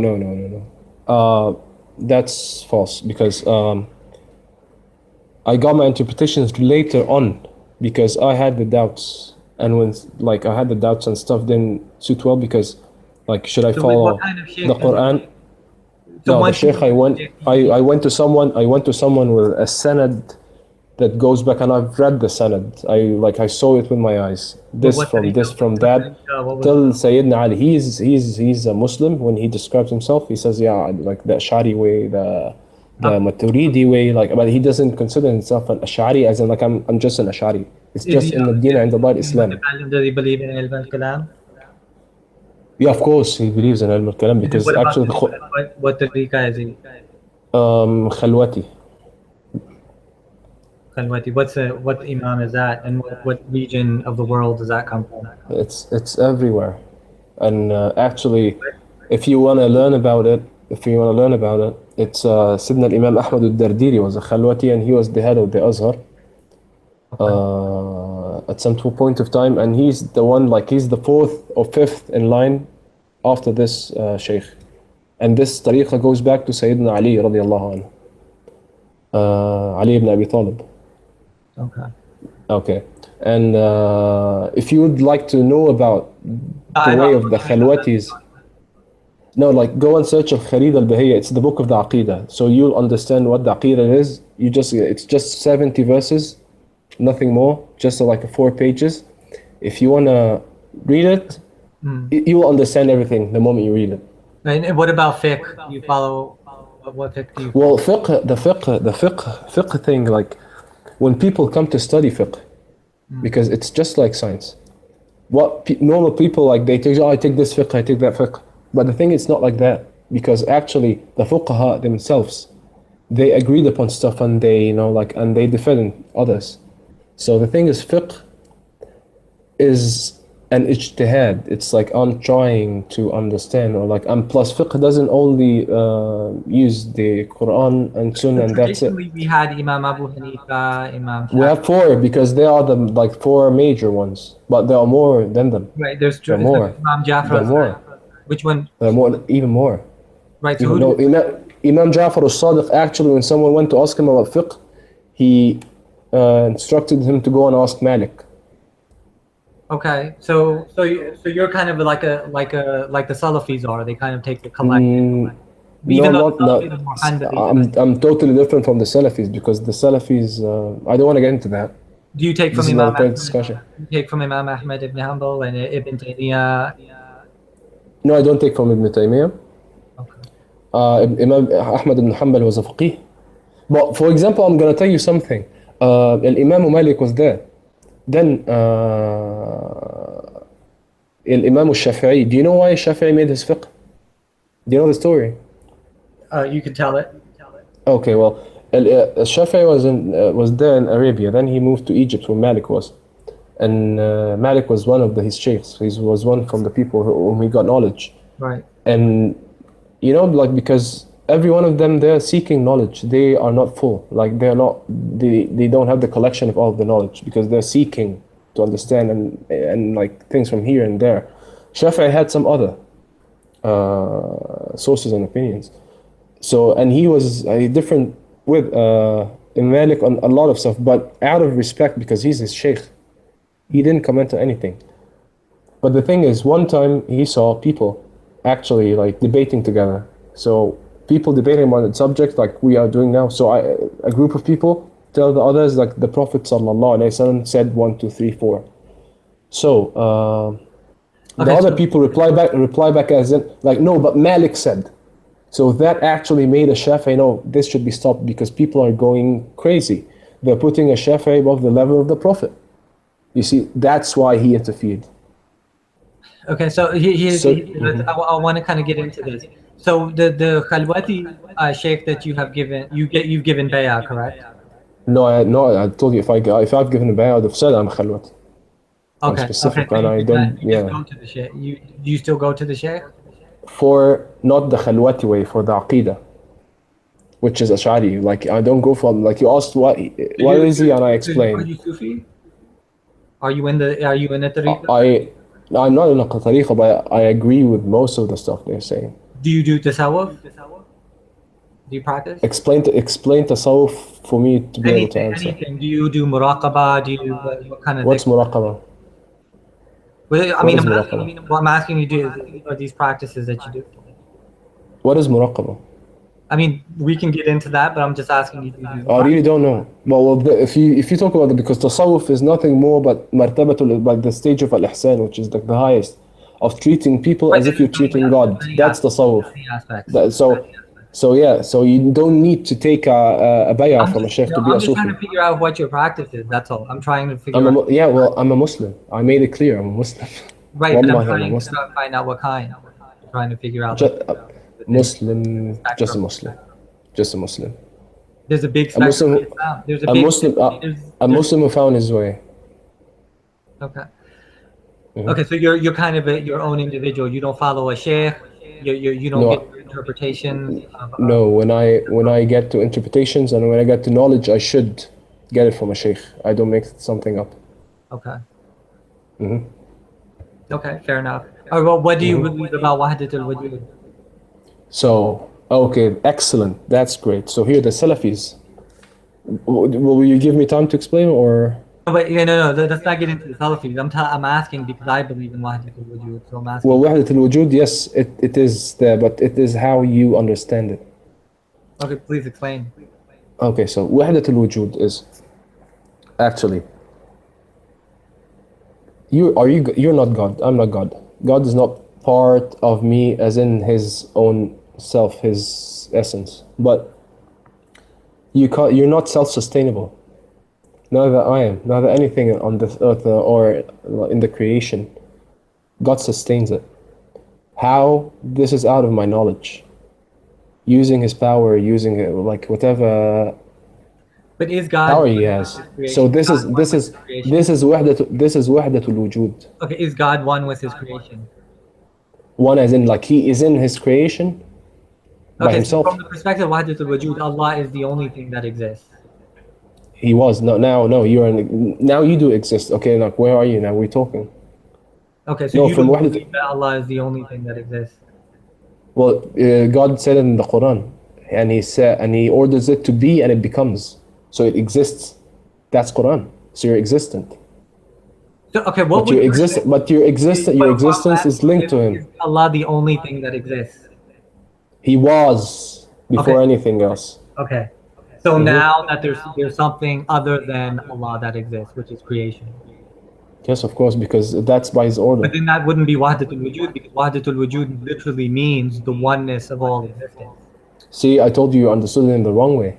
No, I'm just That's why translating. This is the that's no, that's not the translation. That's why you need a sanad. Wahdatul wujud is everything is sustainable through God and by His will. That's wahdatul wujud. That's an interpretation. No, that's not. That's what we take by a sanad. When you listen, when you have a sanad, a proper one from a proper tariqah, that's the sanad, and it goes with the sharia. Some other Sufis, and I've seen them, and the way doesn't have a sanad, like it's not linked, and I've seen it by my own eyes, and they understand the verses in a wrong manner. For example, and they claim that wahdatul wujud is because, like for example, in the ayah, there's a hadith that God. ثم ونفخنا فيه من روحنا, and we blew into him from our soul. So Adam was in the first creation. So that means that soul is God's soul. That's what they understood, because they're reading plain text. Well, the thing is, if you take it by the sanad and you use your mind a little bit, that my soul, it's like it belongs to me. I am the owner. Okay. So, do you understand it now? You accept wahdatul wujud, but this is the interpretation based in on the meaning. In the meaning, in the meaning, whatever, in the explanation I did. Right, in terms of the walaya. Okay, but so this is your perspective. Okay, so that's all that I was trying to do. No, this is not my perspective. Wallah, this is not my perspective. This is the sanad. I didn't make it up. No, I understand what you're saying. I never denied that. But this is what I'm trying to get at, is now I have a better understanding of your perspective. And I appreciate you explaining that. Now, thank you. What do you think about the salvation? Let's say there's a Christian that studies Islam and decides that this is not the truth. I don't believe that this is the truth. I've looked at all the arguments. Genuinely? Like he's genuine and like he didn't find clues?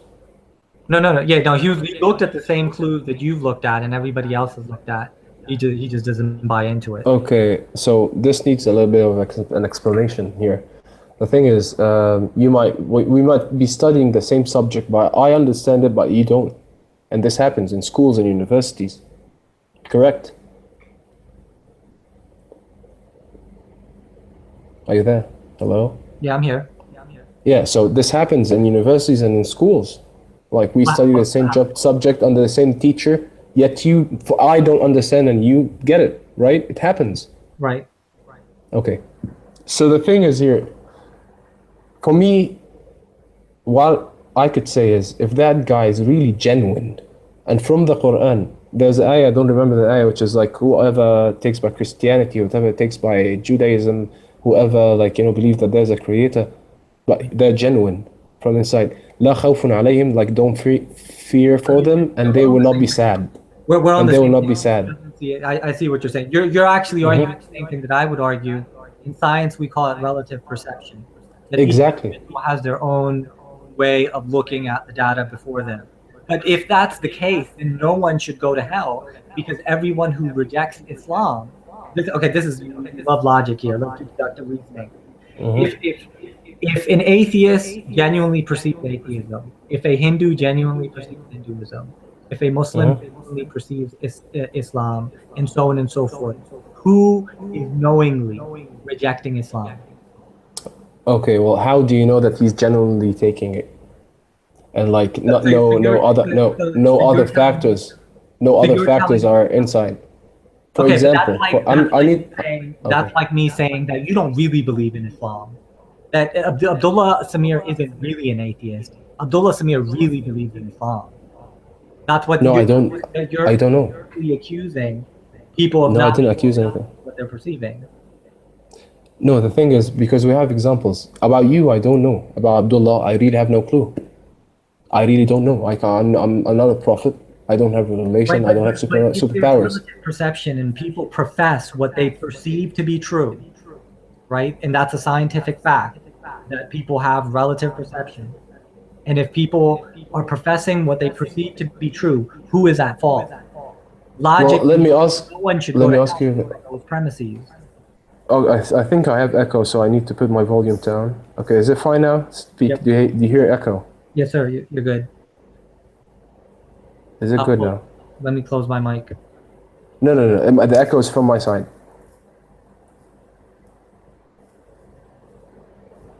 Hello? Yeah, I'm here. I'm here. Okay. So the thing is, now you're actually, look, the problem here is you can't differentiate between God and human. I'm not sure. I'm not following. So yeah, like you think you're asking me, do you think that if I don't take by Islam and like genuinely, am I gonna go to hell or heaven? That's No. not what I'm saying, bro. What I'm saying is that an Okay. atheist genuinely perceives atheism, a Christian genuinely perceives Christianity, a Muslim genuinely perceives Islam, and a Hindu genuinely perceives Hinduism. We are all being genuine and sincere to what we perceive to be true. Though we may be wrong, we are genuinely professing what we think. And therefore, if relative perception is an empirical scientific fact, then who is knowingly rejecting Islam in the world? Logically, deductively. How do you answer that? Okay, I'm gonna answer that. For example, I'm gonna talk from what I know.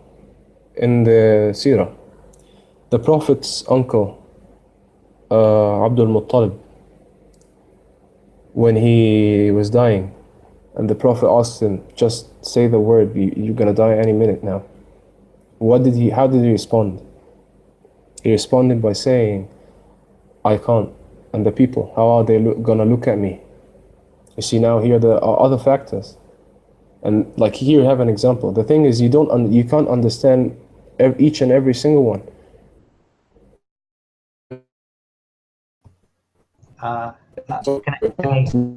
Yeah. Like you asked me a question and I gave you an example. Oh, okay. So, continue. can I say something? It's interesting the example you chose about Abu Talib. Well, one is some people consider that he's going to heaven, actually, but let's put that aside. The hadith in Bukhari says that Abu Talib has the least punishment of the people of hell. He is someone that will go to hell, but his brains will be boiled alive because he's standing on these red hot embers that'll boil his brains because he helped Muhammad his entire life.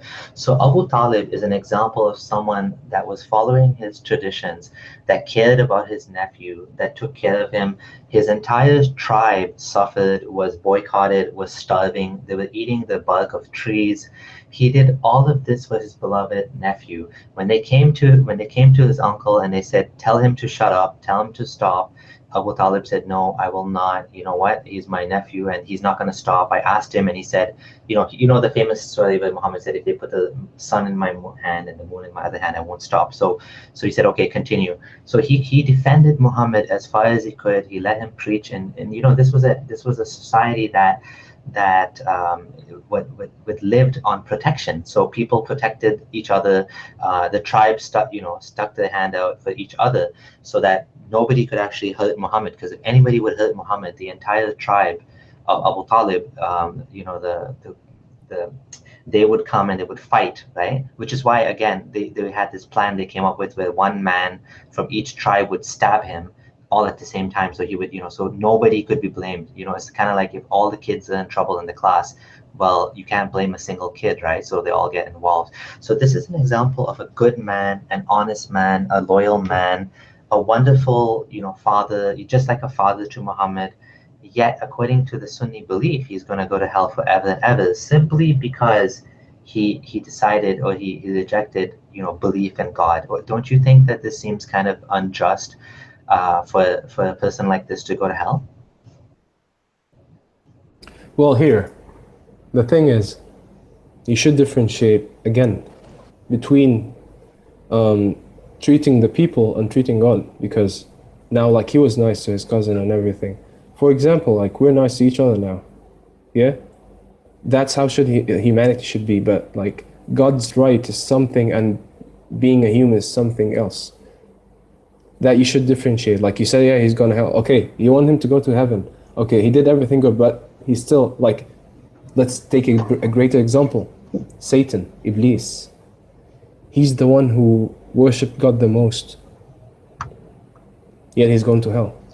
Why? Because he denied, in my point of view, not in yours of course, denied the one whole truth, which is al-wujood, the creation. Like the creation, therefore there should be a creator.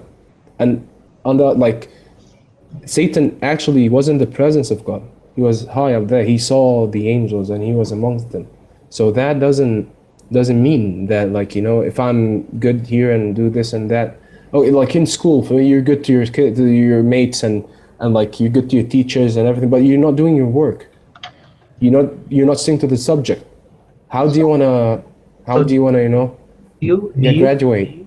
Do you think it's just and fair if I have a child and my child is a terrible child? You know, I always took care of him. I put him through university. I paid for all of his bills. But as he grew up, he was a very nasty child to me. He used to swear at me and curse me. He actually punched my wife, like he punched his mom one day. He was a really bad kid. And yet, you know, I still was kind to him. You know, he got involved with drugs and alcohol, and, you know, I forgave him, and one day he came back to me, and then he still after all the things I did for him, he was an arrogant, nasty, spoiled child. Do you think I should take this child of mine and put him in an oven and burn him for what he did to me? Or do you think that someone that actually truly loves the children would actually forgive the child and let it go? If I'm the better person, I'm the stronger being, I'm the more powerful being, what do I gain? Why would I want to punish my child for making a mistake, for doing the wrong things in life? Now, in the example I'm giving you, he's not hurting anybody else except himself. He didn't hurt anybody except himself and me. He never, you know, I'm not saying he killed someone. I'm just saying a simple example that he, you know, like when we reject God, why does God need to torture us in hell forever and ever simply for rejecting and simply for denying him after what he did for us? Like, does that seem like a fair and just being, or does that seem like an unjust, unfair deal? Because, you know what I mean? To me, it seems unfair that God would, it seems not just unfair, it seems like an inferior attribute that God would actually punish someone just for rejecting him. Whereas like a greater being, if you want to conceive a greater being, I can conceive a greater being that forgives everybody that rejects him and doesn't need any praise or expect any praise, let's say, praise, worship, you know, bowing down, anything like that. Well, the thing is, you're looking at it also from a very narrow perspective. The thing is, I'm going to repeat the example I gave to you. Now, I'm in a classroom, and I'm good to my mates, and I'm good to my teacher and everything, but I'm not doing my work. So are you going to go and debate with your teacher that you're being nice and you're being good and you're helping your mates? So please just give me the marks.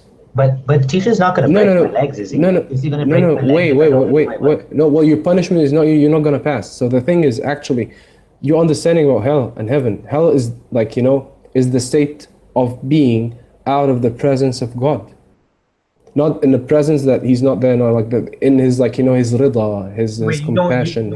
You don't believe that it's fire torture? You don't believe that it's fire torture? Well, yeah. Well, of course there is, yeah. I do. So you believe the skin is burned off? I do, yeah. So the fire torture itself is because you're denying him. No, wait. So you're denying him. Denying who? God. It's about you. It's about you, and it's your choice. I know, but it's your choice. He's not making you. Wait, what? I believe in. I mean, I don't like using the word. I believe in God.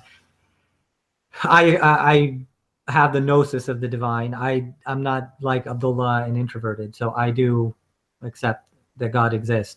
But there's major differences here. I want to get back to Jahannam. So you believe that skin is burned off and replaced with new skin, right? Okay. Do I believe? I would like literally take in the ayah. I have no clue, but the ayah tells me as in like the skin is going to be burned and stuff, and it's important. So it's like, you know, it might be like.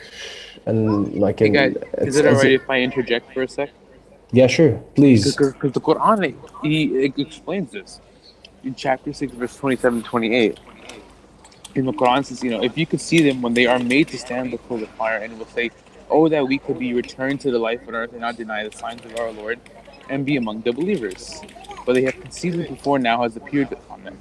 And even if they were to return, they would return to that which was forbidden, and indeed they were liars. So what God is punishing is not their actions, but rather their psyche, their mentality. They're keeping themselves in hell. It's not really God.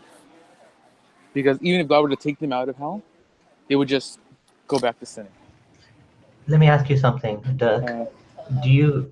Oh wait, all right, sorry. Did I cut off for a sec? Yeah. Oh, did I? Fire torture, though. I didn't hear if it was fire torture. Dirk, do you believe it's fire torture? Yes, I do believe it's fire torture. But if you read the Quran, like I said, in chapter 6, verse 27, is if you can see the fire when they're made, to stand before it, they will say, "Oh, if only we could return to earth and not and deny God and be among the believers." But what was concealed or what they hid before them has now appeared. And even if they were to return, even if God were to give them a second chance, they would just go back to sinning.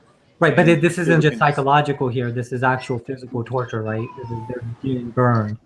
Yes. Okay, so yeah, let's just be clear, because I thought that you were going, this is a psychological thing. No, I never said this is a psychological thing. Okay. I'm saying the reason why they're burning in hell for eternity is because even if they live in eternity on earth, they would just resort back to sinning. But this makes sense to you guys. This makes complete sense to you guys that people should be tortured in fire because they didn't solve the mystery of the world. No, it's not it's not whether they believe in God or not. It's that even if there was God and they were to believe in it, or even if they knew the God was there, they would never submit to him. They just go back to going back to their wicked ways. That way, then. No, he didn't. God gave him full autonomy over his thoughts, his emotions. Well, the thing is, that's wait. I have a question for you. Look, that's his choice. That's your choice. So my question is, you don't believe that there's hellfire, and you don't believe, for example, whoever, not you, you don't believe that there's a God or whatever. Okay, this is not my problem. This is your problem. You don't believe in it, then of course you don't believe in the presence of hell. So. This is not my problem. When I come to preach, if I want to preach and I'm not gonna do, yeah. You're accusing God of creating a situation where fallible, limited, weak, ignorant, different levels of IQ are approaching the mystery of the universe, and you're telling me that this ultimate creator who knows everything, who created these weak, fallible individuals, has created a system where people are going to be fried in fire for eternity. They're going to be put in boiling water and successfully escape it, only to be stabbed by an iron rod and dragged back into it. And you're saying that this makes complete sense to you.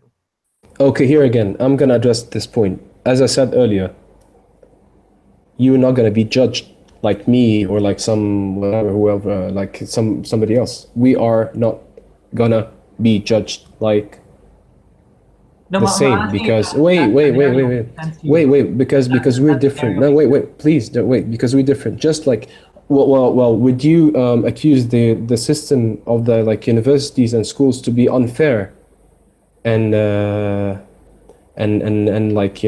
unjust? Because all of the kids are there, and the students, they should all get the degrees. That's unfair. But those are finite issues with finite consequences, bro. No, that's not. That's not finite, because their whole life depends on it. They're gonna get the certificate or not. They could just go back and retake the class, or no, I don't. No, I don't think that's gonna happen. What if they keep on? No, that's not gonna happen. Business. This is what. This is not gonna happen. You're minimizing the issue. Would you justify all of the things that Adolf Hitler did? But what do you think about what Adolf Hitler did to Jews? Totally wrong. Was it ridiculous? Was that disgusting? Was it disturbing?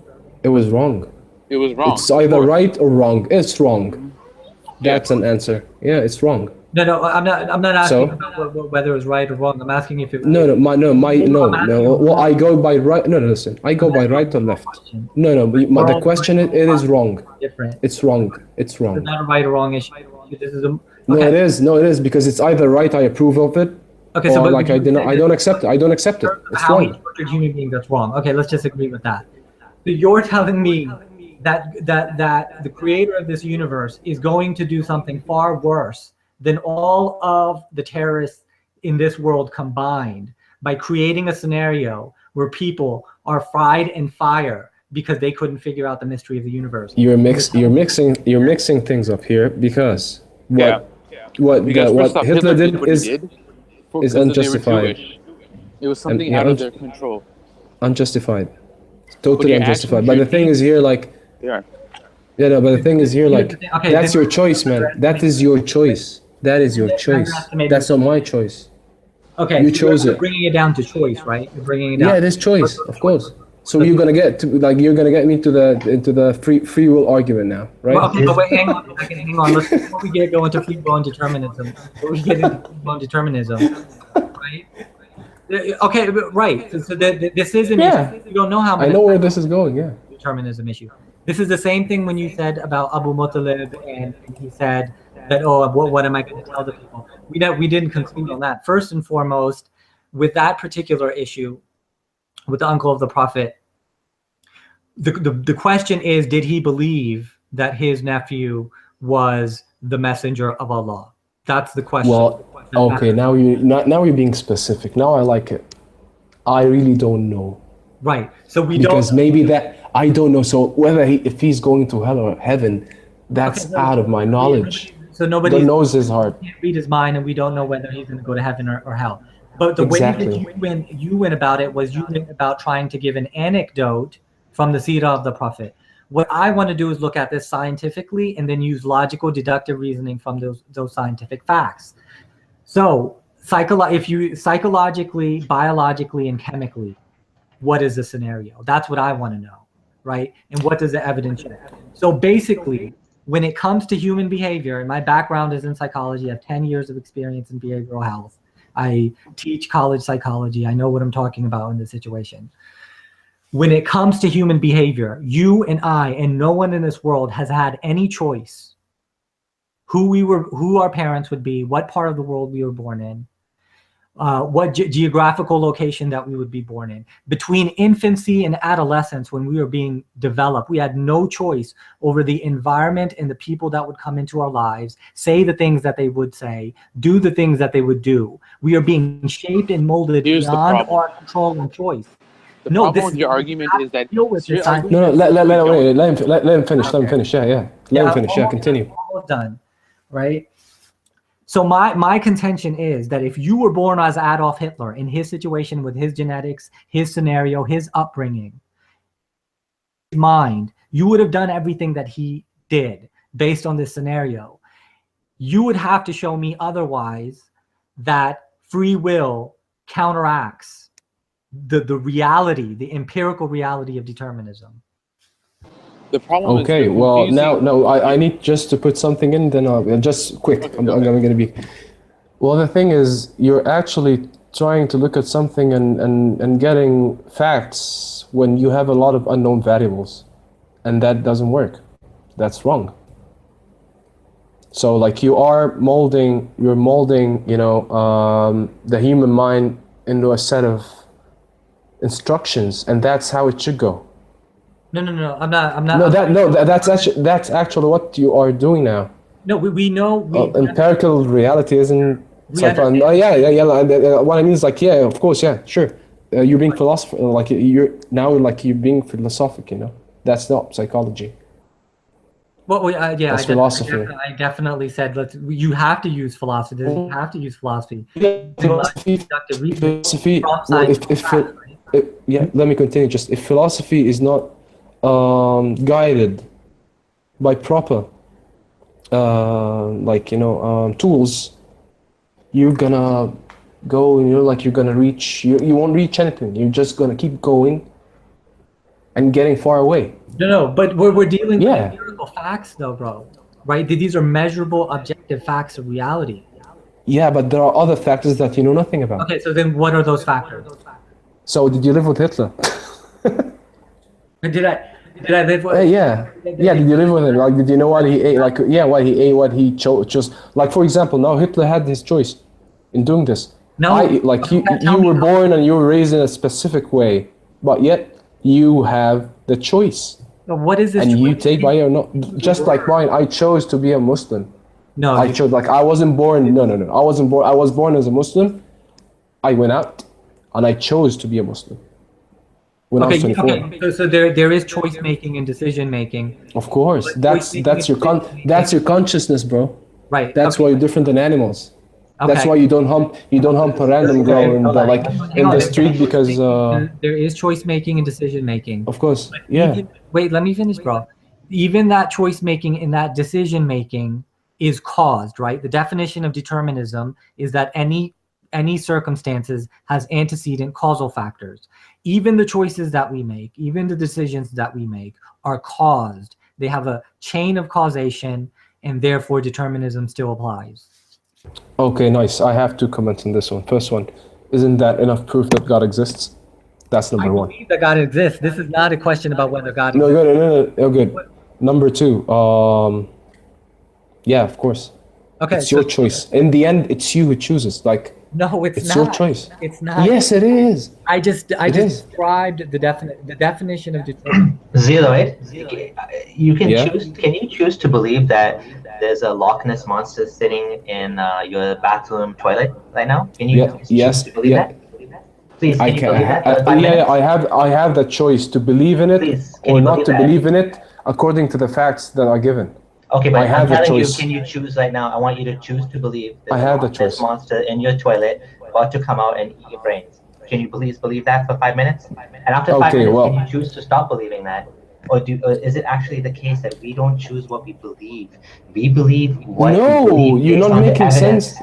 You're not. Yeah, well, you're not making sense here. I'm not making sense. Because, yeah, well, for example, now we have you people here. Now we have Farhan. He believes that there's a God. And the Yes. evidence he has is the same evidence that he gave of, like, we discussed in front of you. No, he doesn't. Yet you don't. Hold on. No, like he Hold on. said, no, like this creation thing and the creation and the evidence and this, and I said this is enough to prove that there's God. Yet you don't believe that there's a God. This is your choice. That's not a choice. That's my conclusion based on the evidence that's been Okay. provided to me. How is that a choice? Okay, well, I gave you evidence now. For example, you gave me evidence a while ago that what I was saying, like It some doesn't things work that. way. Abdullah has a Didn't- genuine perception. Abdullah has a scientifically speaking, empirically speaking, we know that human beings in general and Abdullah has a genuine experience of reality. He has information in his mind interprets that information in a specific way. Based on his perception of reality, he's professing what he believes to be true. Every bit as it's the scenario that Xeroid has had the same situation. You have a genuine perception based on the information that you've calculated and your brain has calculated that Islam is true. You would have to agree with that. Well, that is true somehow, but you're neglecting a fact here, like, or a variable, which is me thinking that what I know is the truth and denying it. Like, he denies the presence of God, and he says, like, it's not false, finish. Yet, like, declaring this actually makes me think that he might. I'm not saying this is true. This is I'm just being metaphorical. He might think that he knows more. He knows best. No. Let me defend both. Well, because now, like you said, like it's all variables and it's givens, and like he got exposed to stuff and this and that. Okay, so he thinks whatever he sees and whatever his mind rationalized is true. And what I'm having, like, this is false. Let me defend Abdullah introverts, because I heard you giving the Kalam cosmological argument to introverted smiles earlier in the conversation, and just something quick. I didn't give any argument. My question was, please give me something that contradicts the reality. That's it. Okay, well, I don't know if it was you or the other gentleman that when I was listening on in, I remember somebody talking about the Kalam cosmological argument, the origin of the universe. But in any sense, let me go ahead and defend Abdullah and introvert. The reality is, for all of us brothers, is we're all agnostic. We don't know what the ultimate reality behind existence is. We have information, and some of us think that it's more plausible that God exists, and some of us think that it's more plausible based on the knowledge that we have that God doesn't. Not necessarily. I mean, if you look at most of human history, even philosophers such as Plato and Aristotle believed in a God. The belief in God is a rational. No, but what I'm saying is that all human beings, no matter what, by default are agnostic. We don't know, Yeah. right? So, but here's the thing: it depends on the epistemology. It depends on the epistemology. If we're talking about objectively, the traditional arguments for the existence of God, such as intelligent design, such as the fine-tuning teleological argument, such as the argument for morality. I'm missing one argument, but whatever objective arguments that you can give for the existence of God, they're interesting. They're in my opinion, they're very compelling, but they don't necessarily prove that God does exist. Ultimately, all of us are agnostic when it comes to objective knowledge. However, seemingly Durk, you, Xeroid, and I are mystics, and so we believe in some type of a subjective gnosis. And that is where I come from in terms of, I don't even like to call it a belief, but in terms of what I'm experiencing, I believe that I'm experiencing something that's transcendent beyond. Okay, I have a question. Okay. Like you said now they believe that we're mystics. Yeah. No, I said we as mystic. I mean, if we're. No, I'm not mystic. I'm real, and I exist, and logical, and this is logic because someone here in chat, he was saying that. Right, I'm telling you that the reason why I say that I believe in God is not because of objective evidence; it's because of subjective experience. That's what I'm. Sure. That's what I believe in God because of subjective and objective, both. And right. Both. The objective. Well, I mean, what I would say is that personally, skepticism itself is an irrational position. What? Yes, I do agree that. Oh, I have a problem with that because I have to say, by default, I think we should be skeptical because how else would you be able to discern a liar from a truth teller? Well, the reason why I say it is irrational is because the concept of skepticism is self-defeating. For example, evidentialism is the belief that all beliefs need to be justified by evidence, but it itself is refuted because there is no evidence to back it up. Similarly, scientism is refuted by the effect that there's no scientific evidence to back that claim up. Why is there no evidence for evidence system? No, okay, but let me ask you guys this. Would you guys agree with us on this? That we are all, to be true, we are all agnostic. We don't know what happens to us when we die. We don't know if God really exists or not. In terms of objective knowledge, we don't know. Yeah, but that's, I'm saying that your worldview no. Yes, wait. Jib. No, wait. Yes and a no. Like knowing what's going to happen to me later on. Yeah, I don't know because I'm not God. I really don't know. No, I believe in heaven and hell. No, but his presence and his existence. Actually, I'd like to share something. The only proven and undeniable fact in this world that shouldn't be relative, because of relativity, we will have different opinions about it, is the presence of a creator. And whoever denies this, well, I would advise him to just, think logically more about it. But I don't think from logic, from pure logic and science, you don't necessarily at an absolute. Well, science presupposes that logic exists. Well, science is actually a way of logic. Okay, science came from logic. Logic and mathematics. Right. So, but let's agree on this because I wanna get on this point. The reality is that based on science and philosophy, empirical methods and rational methods, we do not reality isn't based on science. Science is based on reality because it's just a couple of observations and conclusions. Right, but it's only based on the natural world. It's the other way around. We're just observing and we're noting down what we observe and we learn. Okay. Reality is not based on science. It's the other way around. That means that science lacks to the nature. Okay, but my question is based on objective data. We cannot make an absolute truth claim about the ultimate reality. What do you mean objective data? Exactly. Data is it's only one. Only Any one. information that Only we have. one. I mean, is there subjective data? Is that what we're Right. So that's my, as a mystic, that's a different, completely a different realm of reality. It's the Dude, when you say grounded. mystic, I see like I imagine you like wearing this I wizard imagine hat like and Final like Fantasy, dude. Like and you have really, like and you have the staff. Come on, please, like being Harry mystic. Potter, No, to be Guardian specific, I'm Hindu.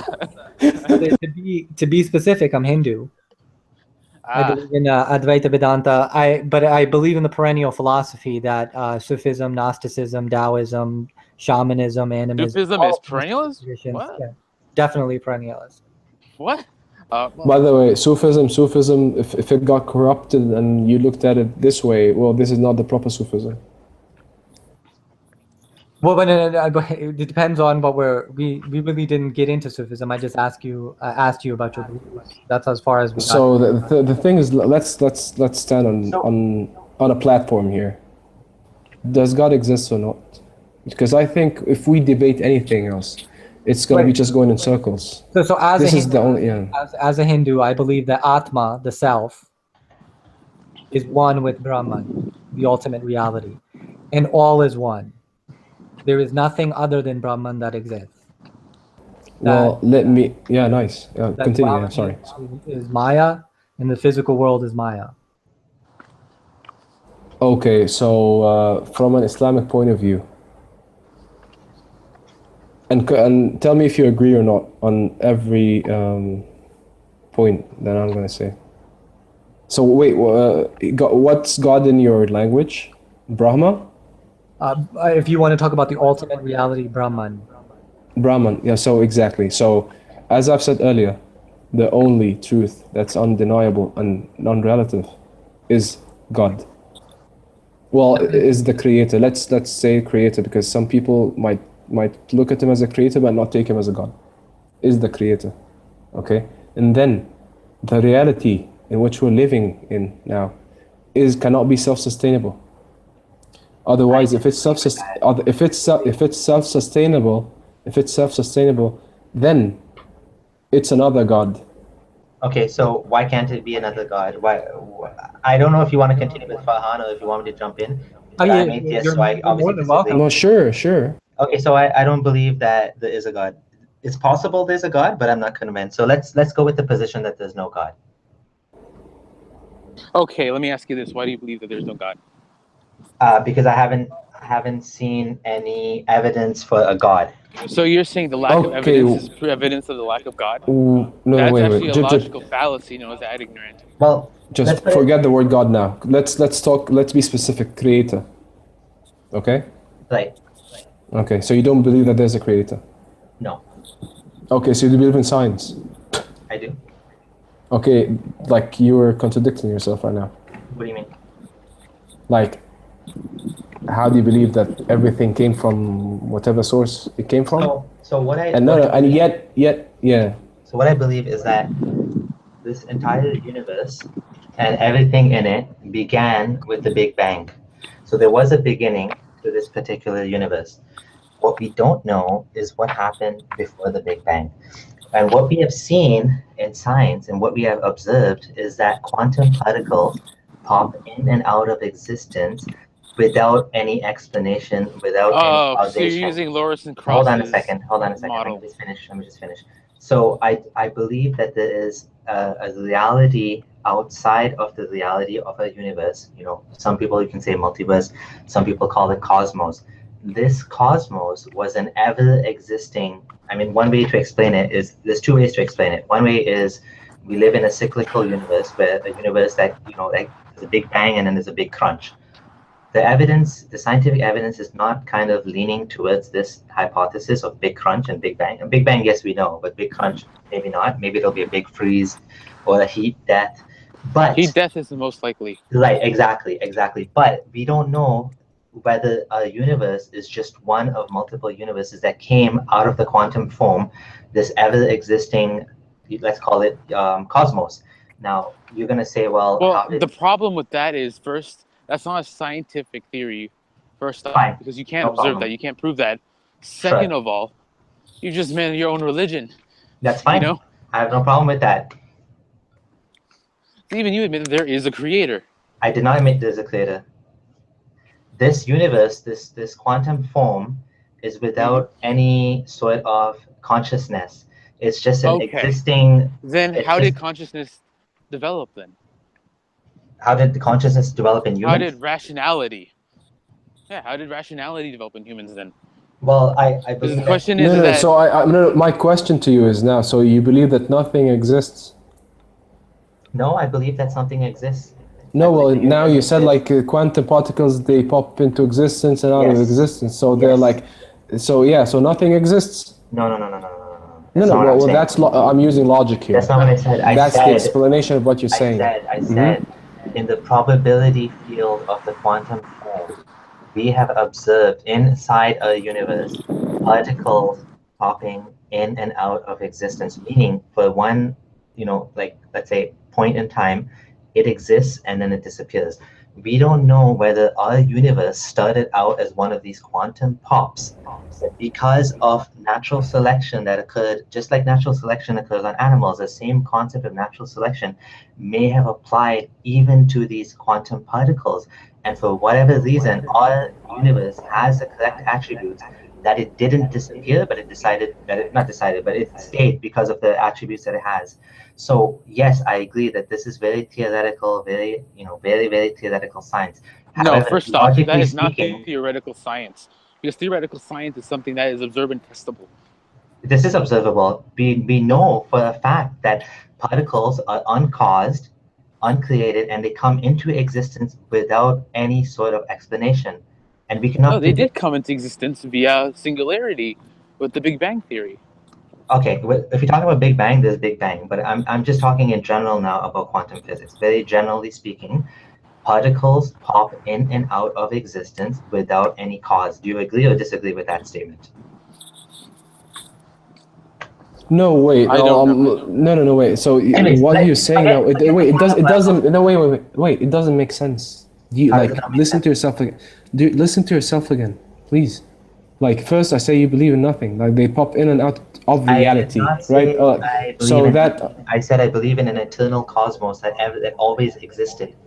Nice, excellent. So you believe in something eternal here, right? There's something eternal. Yes. So and I believe, and so we put this aside now. Eternity, okay? Note it down. Eternal, no beginning, no end. Put this. You know where I'm going. I know, of course. Put this. No, go ahead. I don't know. Yeah, note this. Now let's look at something else. Do you believe that whatever has a beginning has an end? No, I don't believe this. Okay, so when something pops out of nothing or like pops into existence, do you believe that it's going to be eternal when it even it refutes the fact that it's eternal because it has a beginning? How can you link both together? Okay, so there's two different things here. There's the quantum. No, it's just one. It's just one. No. There's what I'm saying is let's call it the mommy of the universe. The mommy of the universe. I'm saying that always existed. I'm not saying the universe itself. The universe can come and go. It can begin in a big bang and die in a big crunch or whatever. I'm saying the parent, the uncreated, the just like you believe in a God always existed. I'm saying it's possible that the existence, entire universe, the existence of our universe came from a quantum form that was always existing, just like you believe God always existed, except I don't have to explain that this quantum form has any sort of personality, any sort of characteristics that, he talks or he reveals religion. I understand. Look, I actually have... wait, I understand. Excellent. So let's stop here because before I forget. So you say that it doesn't have basically it doesn't have a consciousness, right? Right. It may not. God may not have a consciousness. It may not. So it may or may not. Let's. Doesn't. We're talking about quantum form. No, there's no consciousness. Yeah, because that's the thing you said that is eternal. Right. Agreed. Yeah. So let's make sense here, please, to help me. So now you said it might have consciousness. Sorry. I got confused. That doesn't make any sense. Okay, so yeah, exactly. So please, revise yourself again. Yeah. Okay, so does it have consciousness or not? No. So from where did consciousness come from? Yeah, that's what Durk was asking. Well, I do believe as we evolved from simple creatures to Oh wow. creatures with sufficiently developed brains that consciousness appeared. It may be a certain ordering of neurons. Well, how do you know that Consciousness. is Wait, consciousness? consciousness may Like, be because here's the emergent. thing. I don't know. Is consciousness emergent? I don't know. Okay, wait. You're a science guy here, and like you go by facts and evidence. Number one, like just answer if you have an answer. If you don't know, just say I don't know. And if you refuse to say no, like if you are against what I'm saying, just say no. Please give me an example in this, in the life forms where there is a consciousness like ours. Did you see one Dolphins. other than ours? Dolphins. No, consciousness. Elephants, Okay, so the dolphins.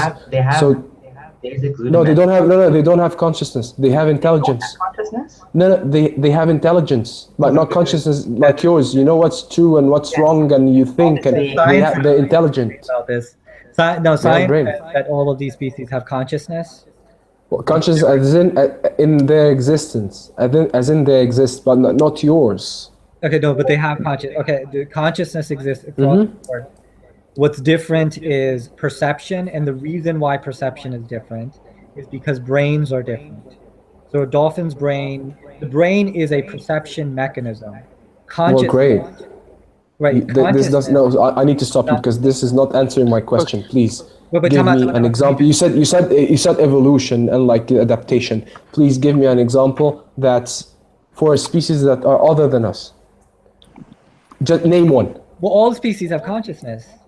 No, name one that is like us and we are fighting for the domination of the world. Okay, but the reason why that's name one is because of the brain. The reason why that's different is because of the brain. The human brain. Okay, give me another. Excellent. Give me an example of other species that have the same. Okay, there's brain. no other species that have. Great, thank you. Neocortex. It's not a completely. No, different. that's my question. Well, I'm being specific. Okay. Yeah, of course, all creations have consciousness.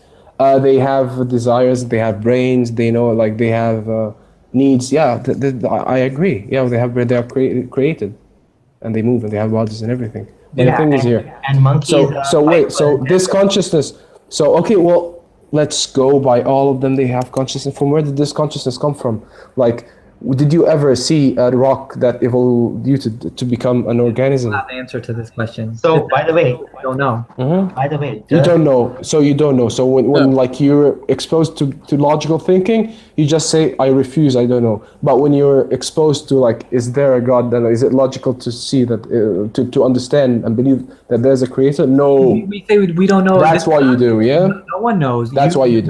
No one on this planet knows. No, I know, because now, because now rationality. you said now eternity. Well, one of the attributes of my creator is that he's the eternal. Okay, that's one. The other one, consciousness. Consciousness. Okay. Well, I personally. He has because consciousness can't pop out of like this is not matter here. Okay. Like it doesn't pop out. It doesn't happen. Not to mention by evolution. rationality.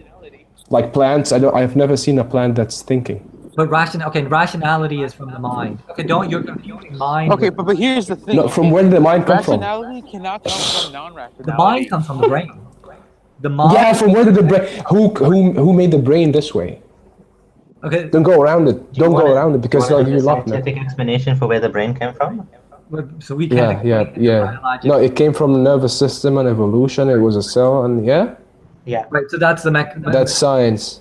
So that's science. Wow. Right. So but we don't know about consciousness. We don't know. Right. Nobody does. But what you know is it is there. That means it happened and someone gave it. No. And someone created it. Assumption. No, it's not, because nothing comes from like everything comes from something. Nothing, as you've said, nothing. Well, I don't. You can't prove nothing. Personally, I don't believe that somebody gave. Well, that's up to you. Like that, you don't believe it. That's fine. I believe consciousness is reality. Physics and consciousness are co-arising in my worldview. Anyway, so here you said eternal. My God is eternity. I literally worship eternity. That's my God. Okay, so I mean, this is one reason I kind of tend to avoid arguing about God, because it's just very abstract. It's very general. It's hard to prove, and whether or not we can explain consciousness today it doesn't mean that God is true, because this is actually called God of the gaps, what you're doing. Like Durk was just telling me just a few minutes ago, when I told him, well, there's no evidence for God as far as I know, he said, no, this is an argument from ignorance. And this is exactly what you're doing here. You're saying, well, you guys can't explain it, therefore God. No, I'm sorry here. No, I need to add something. Wait, you said God of the gaps. No, we have facts that we all believe in. So actually stating that creation came from, there was no creator, is actually like you're making the gap here, because there are facts, there's science, there's physics, there are rules. You're the one who's making the problem. So the origin of the thing is creation, there should be a creator. This is not the God of the gaps at all. You're making the gap. It's you who's making it. Okay. Then I have to ask you, why are you an atheist? Because the thing is, it's not an argument from ignorance. We're inferring God from the existence of rationality. Okay. So I think we should move on past the God point, because honestly speaking, like, as you can see, me and Farhan are both and intro. We're all ex-Muslims, and some of it, like, he believes in God, I don't believe in God. It doesn't actually make a difference whether there's some sort of God or not. What matters is, was Muhammad ibn Abdullah the messenger of God? Did he speak to God? Did he experience some sort of revelation? That is what matters, not whether God exists. Because whether God exists or not, it doesn't really matter. If I believe in God, yet I reject Muhammad, I'm going to hell forever and ever. So, I need to just something quick, because I'm gonna leave. My question is, how am I gonna debate with you if whether or not Muhammad spoke to God when you actually don't believe in the presence of God? Because you provide me evidence. No. That from the you ask, like, I may not believe a tree exists, but you can show me the apple. You can say, here's an apple from the tree. I'd be like, oh, okay. I may not believe in aliens, but you can actually show me the communication. You can show me an audio recording. I've shown you some verses earlier from the Quran, but the thing is, you refute that. Like, you say literally that there is no tree. So if I get you an apple, I'm okay with that. If I get you an apple, you're gonna tell me you just got it from, you made it up. Oh, come on. Okay. That's what you're gonna tell me, because you don't believe in God. That doesn't make sense at all. I'm willing to accept that doesn't make God sense. exists. Let's put it like that. I think the position of deism, which is held by Einstein, which is held by Spinoza, which was held by many great thinkers, including Michio Kaku, the great, the modern physicist of today's world, that he believes that, God is math or whatever. Like, I'm okay with that position. I think that's a reasonable position, and that's why I respect Farhan and I respect his position. However, I'm not convinced. So now I'm willing to accept that. Now show me that Muhammad ibn Abdullah spoke to Allah and he didn't just make up the whole thing, because to me it seems like he made up the entire thing, whether or not God existed. So he made up the prophecies. He made up the entire thing from A to Z. Yeah, so he made up the prophecies. Yeah, and like in 100% success rate. Which 100% he made the prophecies that he made in his hadith, in the Quran, and everything. They're all like, First of all, sir, you are a former Muslim. You should know about this stuff. I'm asking specific examples of prophecies that we can discuss, not just in general prophecies. Give me some that you don't take by. That you say, no, this is not a prophecy. Here's the thing. Well, first of all, every single thing in the Quran represents the flawed understanding of a 7th century desert man. For example, the Quran continues to repeat the same as we discussed about the heavens and earth being raised, about the heavens and the earth being joined. There was no heavens and earth that was ever joined. The Quran let's take them point by point, please, not to lose it. So he said, like, the heaven and earth, you don't believe that they were joined. Exactly. Okay, but you believe in the Big Bang. Very much so. So isn't that contradictory? Earth. There was no earth. No, wait. So the earth, so like earth and sky, they were joined, as in they are one. There was and no it's all earth. one. Of course, there was no earth. Of course, like the earth and the sky, they were one. There's something else. Then فَطَرَهُمَا. Then the Big Bang happened. Eruption. What it was created. So how do you make sense now? How are you making sense? So if you say, I don't believe in this, but I believe in that. I'm explaining to you. So the thing is, as I was trying to allude to, 4 hours ago when the document first started talking, the thing is, this idea of heavens and earth being joined is an ancient, flawed idea that makes absolutely no sense. Every culture back then, ancient culture, used to think incorrectly that everything was joined and then it was split. Okay, now when I say everything, what they mean is the current Earth that we live on. They did not realize this is just one of billions of planets that exist in the universe, and this specific planet, they think, humans, we're so arrogant. We think everything is about us. We look up in the sky, we think we're the center of the universe. We think the sun goes around the Earth, and they used to think that the Earth and the sky were joined. However, the Earth did not exist for 9 billion years after the Big Bang. It took 9 billion years. 4.7 billion years ago is when the Earth was created. For the first 9 billion years, there was no Earth. The heavens and Does the Earth were never Quran say joined. that the Earth Exactly. was So, created in one go? so no, yeah, of course. So number one, the Quran. Number one. The Quran actually doesn't say there's nothing but the heavens and but earth. Then the Quran. Don't talk to me about other religions. Okay, let's talk about Quran. What is Yeah. Talk to me about Quran, the thing I know about. Have those who disbelieved not considered that the heavens and the earth were joined and Exactly. separated? Explain heavens. What is heavens? أولم يرى الذين كفروا أن السماوات والأرض كانت. Okay, so here it's as-samawat. It's not as-sama. It's not the sky, the blue thing you're seeing up. The heavens, everything that's above. Everything, planets, stars, earth, everything. They were all one. They were all one. Al-Ard was one. Where's the contradiction? There was no Al-Ard when the heavens and earth were created. They were never joined. This is no, they were one. We were like Earth was the same as the sun, planets. Everything was one. Then the Big Bang happened. It was all one state. It was all one. They were joined. The heavens, all of the heavens, including the Earth and the Earth. No, this is relative. We are on the Earth, so I'm relatively speaking, I'm on Earth. So the Earth and everything around me, the heavens. So what you're saying is simple. What you're saying is Allah is saying he could have also said, have those who disbelieve not considered that the heavens and, like, for example, the sun were one. So if he said the heavens and the sun, then he's being specific. What about the other planets and the stars? And that's the problem, right? He said the heavens and the earth. The earth was never existing. It was one giant block. It was included. Okay, if it was said, you know something, like you're saying, if it was said the sun and the earth, then you would have come to me and say, oh look, it is the sun and the earth. What about the other planets? No, you know what would have made sense? If Allah would have said, what would have made sense? Have those who disbelieve not considered that we made all of everything from one single point, and then we spread it out, and then we made planets, and then we made your home. That's what was being said. That's exactly what's said in Arabic. They were one. That's what in Arabic they were one. What? The word? Read the ayah. I forgot the word. Oh my God! God explains it in a simple term. You could have said they were one. He said it in Arabic.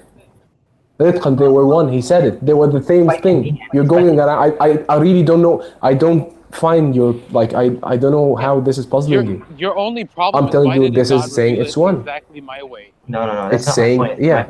My point is, and this is why I keep saying ancient myths.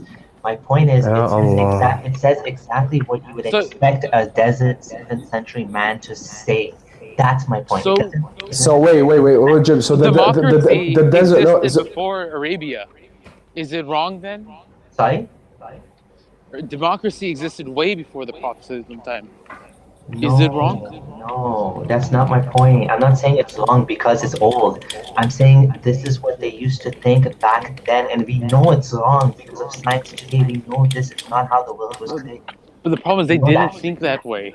They saw it that way, and Muhammad saw it that way. They all incorrectly understood this. But if you like, I think we've reasoned this point to death. We can go on to the next point.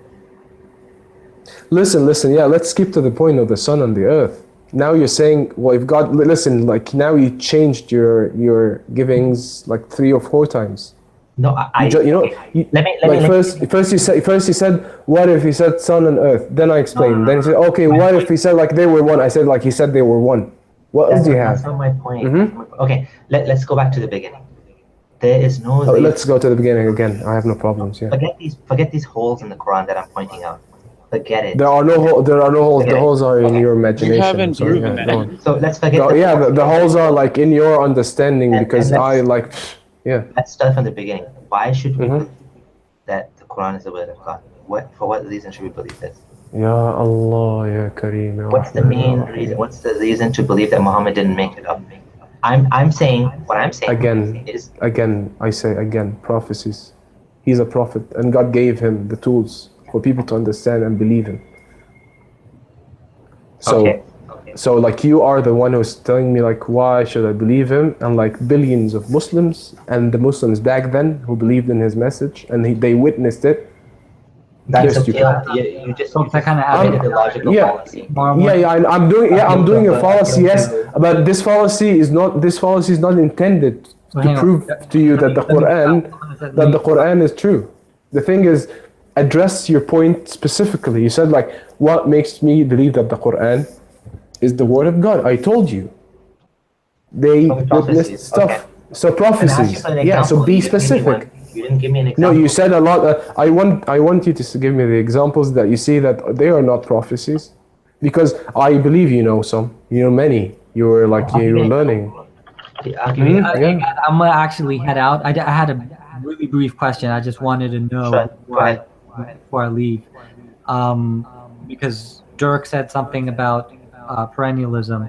I wanted to know from the two gentlemen, the Muslims in the room, do you guys consider yourselves perennialist? That's all that I want to know. I want to dip out. It was a pleasure meeting both of you guys, Abdullah and Introverted Smiles.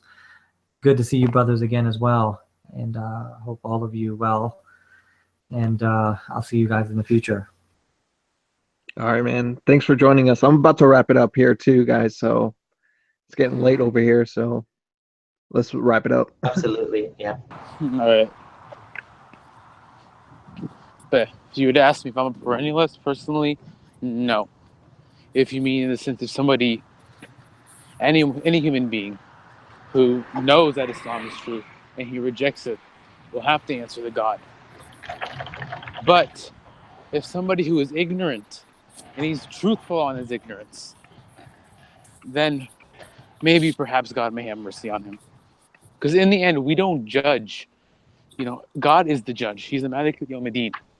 The most arrogant thing you can do is to put yourself in the position of God, and that's to judge people, because that is something that's ultimately the right of God. It's not about judging. It's not about judging, bro. You're saying that the theology, the way that it. Yes, if you agree, yeah, of course.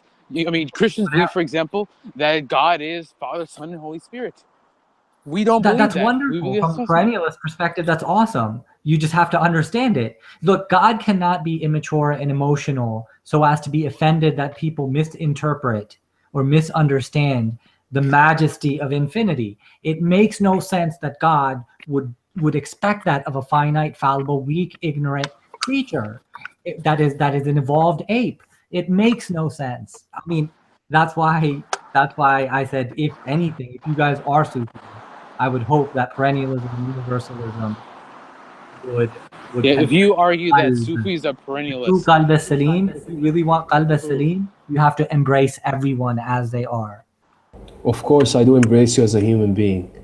Well, again, I'm a human being and I'm physical. And I'm like, if you come and like attack me, or you insult me, or you do any harm to me, do you think I'm gonna accept you? No, it's not about you. Well, that's the case here. That's the case here. That's your understanding and your misconceptions. That's the case. It's your understanding, your misconceptions, not you, like as in Farhan. Most people, your misconceptions and your perspective on stuff. For example, like the thing I was talking with now with Abdullah, he's like his look on the ayah, how he takes it. The ayah is clear. Everything was on Big Bang. فَطَرَهُمَا in Arabic. He said, no, they were not one. The sun and the earth. He just, okay, what if? So, it says, it's his perspective. This is not my problem. He wants to believe it this way. Okay, fine. Do whatever. You see faulty. Well, I see the fault. Like you see, the fault is in my belief, because it doesn't make sense to you. and I didn't attack you because you are seeing me as like, I'm not gonna say ignorant, but like, I misunderstand stuff. Same as you misunderstand it. All right, folks, I'm gonna head out. I gotta be at work tomorrow morning. But I do hope that I see you guys again. Okay, chill. But I need to ask people, listen, people, guys, all of you in chat, what will make us all live a proper life is respect. Please be respectful to each other, be respectful to the people, be respectful to other nationalities, religions. That's gonna make us happy. Yep, that's gonna make us happy. Okay? And I'm a Muslim, and I'm telling you, I respect you all. Seriously. But if you look at my book in the wrong manner, this is not my problem. You want to learn, go and have proper education. But just be respectful, and thank you all for this nice chat. See you soon, I hope. All right, ma salama. Ma salam. Good night. Good night.